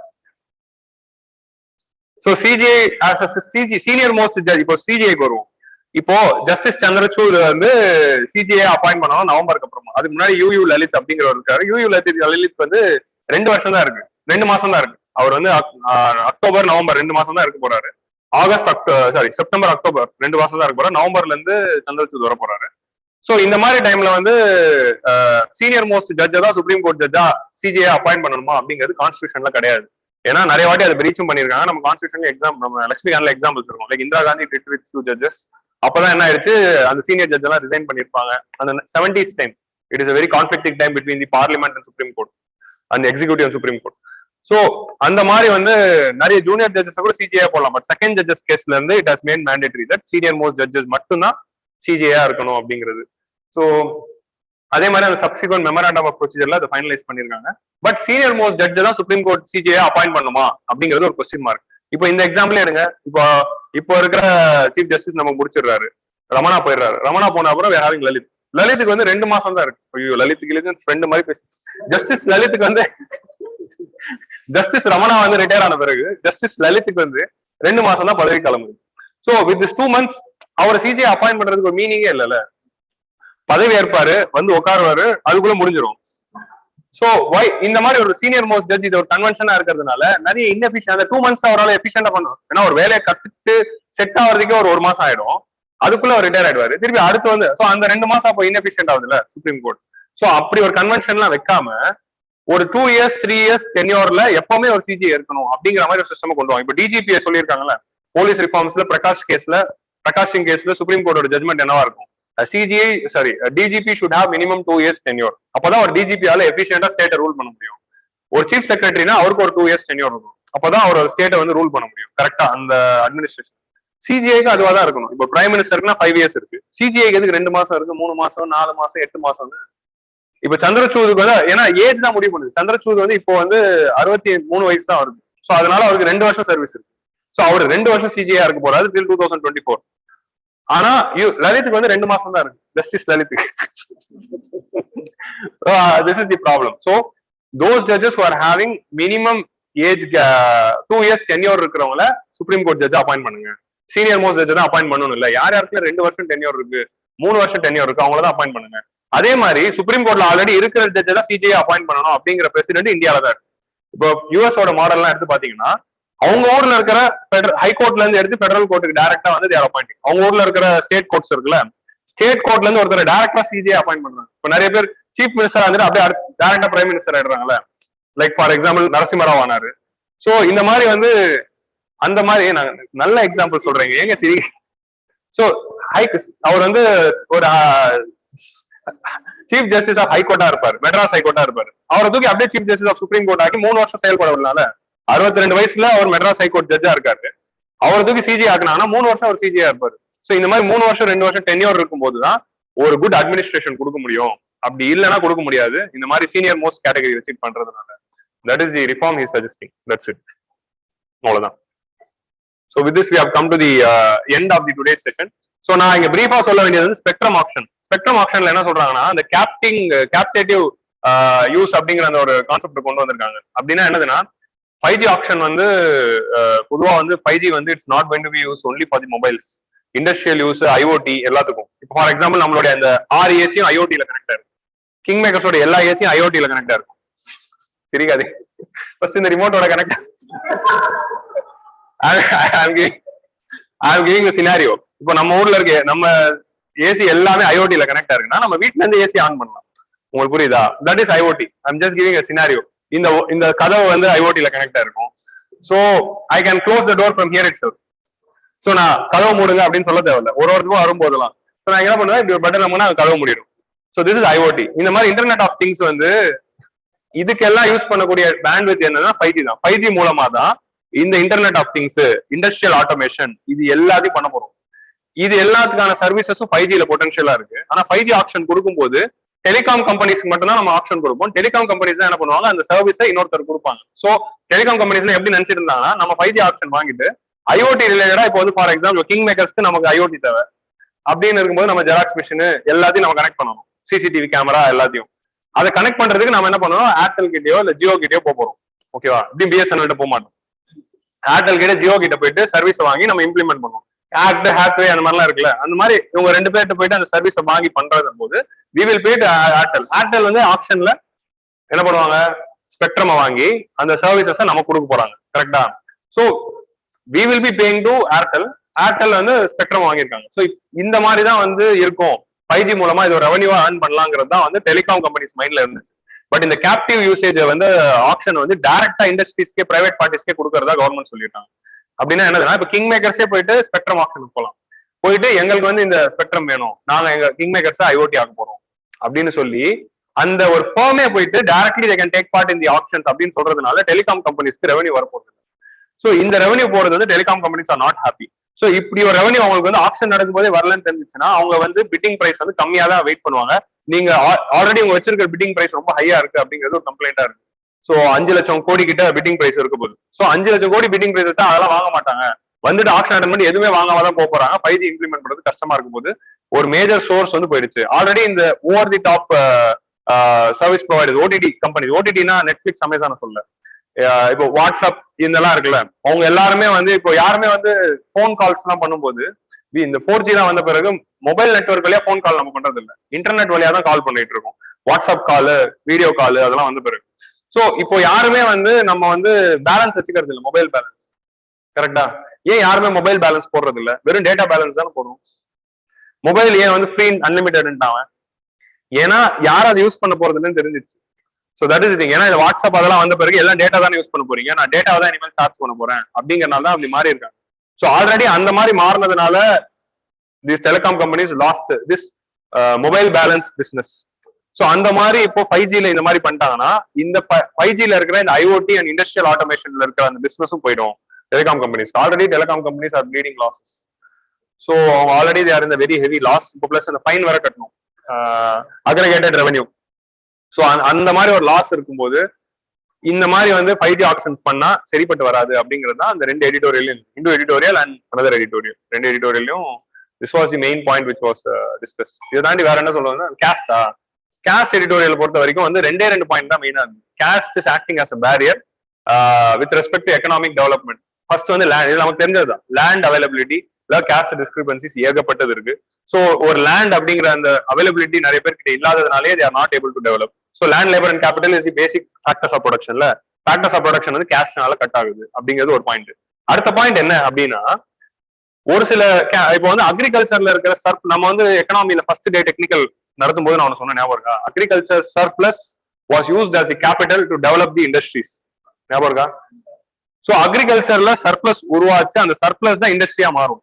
ஸோ அக்ரிகல்ச்சரல் சர்ப்ளஸ் எல்லாமே ஒரு ஸ்டேட்லயும் ஒரு கேஸ்ட் கிட்ட இருக்கு. நம்ம ஊர்ல அக்ரிகல்ச்சரல் டாமினன்ட் கேஸ்ட் அப்படின்னு ஒரு 3-4 கேஸ்ட் இருக்கு. கரெக்டா? நம்ம ஸ்டேட்டுக்கு ஒரு 3 கேஸ்ட் இருக்கு அக்ரிகல்ச்சரல் டாமினன்ட் கேஸ்ட். அது மாதிரி எல்லா ஸ்டேட்டுக்கும் ஒரு 3 கேஸ்ட் 4 கேஸ்ட் இருக்கு அக்ரிகல்ச்சரல் டாமினன்ட் கேஸ்ட். இந்த அக்ரிகல்ச்சரல் டாமினன்ட் கேஸ்ட் அவங்களுடைய இன்கம் மூலமா வந்து அந்த சர்ப்ளஸ அவங்க வந்து only their investing in the industrial side or investment side பண்ணாதான் அது ஷிஃப்ட் ஆகும். பட் நம்மளுடைய அக்ரிகல்ச்சரல் கேஸ்ட் எல்லாருக்குமே வந்து ஆண்டர்பிரினர்ஷிப் ஸ்கில்ஸ் வந்து கம்மியா இருக்கு. ஸோ அதனாலேயே வந்து இந்த பிரைமரி டு செகண்டரி டிரான்சாக்ஷன் ஒழுங்கா நடக்க மாட்டேங்குது அப்படிங்கிறது ஒரு சினாரியோவா சொன்னாங்க. ஸோ இது ஆக்சுவலி வந்து நான் தமிழ்நாடு வெஸ்டா வச்சு நான் எக்ஸாம்பிள் நடத்த முடியும், பட் அது வந்து கான்ட்ரவர்சி வரும். அதனால வந்து நான் இப்ப ரஷ்யா வச்சு நடத்த முடியாது, பட் தமிழ்நாடு வச்சு நடத்தினா உங்களுக்கு ஈஸியா புரிஞ்சிடும். ஸோ தமிழ்நாட்டில் இருக்க 3 கேஸ்ட்ல ஒரு கேஸ்ட் தான் சூப்பரா பண்ணிருக்காங்க கொங்கு பெல்ட்ல, அண்ட் நார்த் சவுத் 2 பேருமே பண்ணல. That is the problem. 3 caste இருக்கு, ஆனா கொங்கு பெல்ட் கேஸ்ட் மட்டும் தான் பிசினஸ்லயும் வந்து they have invested the agricultural surplus. So that is the problem. So இது 3 இடத்துலயும் இருந்தாதான் ஆண்டர்பிரினர்ஷிப் டெவலப் ஆகும், இன்வெஸ்ட்மெண்ட் டெவலப் ஆகும். தட் இஸ் அது அப்படின்னு சொல்றதுதான் வந்து தமிழ்நாடு மாடல். நான் கொஞ்சம் பாலிஷ்டா சொல்லிடுறேன். ஸோ இது வந்து இட் சுட் பி டன் அப்படிங்கறத அந்த எடிட்டோரியல் சொல்லியிருக்கோம். இது வந்து நமக்கு டைரக்டா வந்து ஆன்சர் ரைட்டிங் வந்து யூஸ் ஆகாது, பட் 2-3 பாயிண்ட் மைண்ட்ல வச்சுக்கலாம். So with this note, we have come to the end of the today's session. Thank you all. We'll meet in the next edition, in the 74th edition. Till now, do the regular revision. In the video, ஒரு வாட்டி பார்த்தா பத்தாது. So அதனால see many times, do the regular revision and take notes and revise it. Then only it will be in your mind, and always have answer writing in your mind. If you are having any doubts, post in the comment section. From next edition onwards, whether you want it bilingual or in English, அப்படிங்கறதும் post in the comment section. We'll meet next week. Thank you.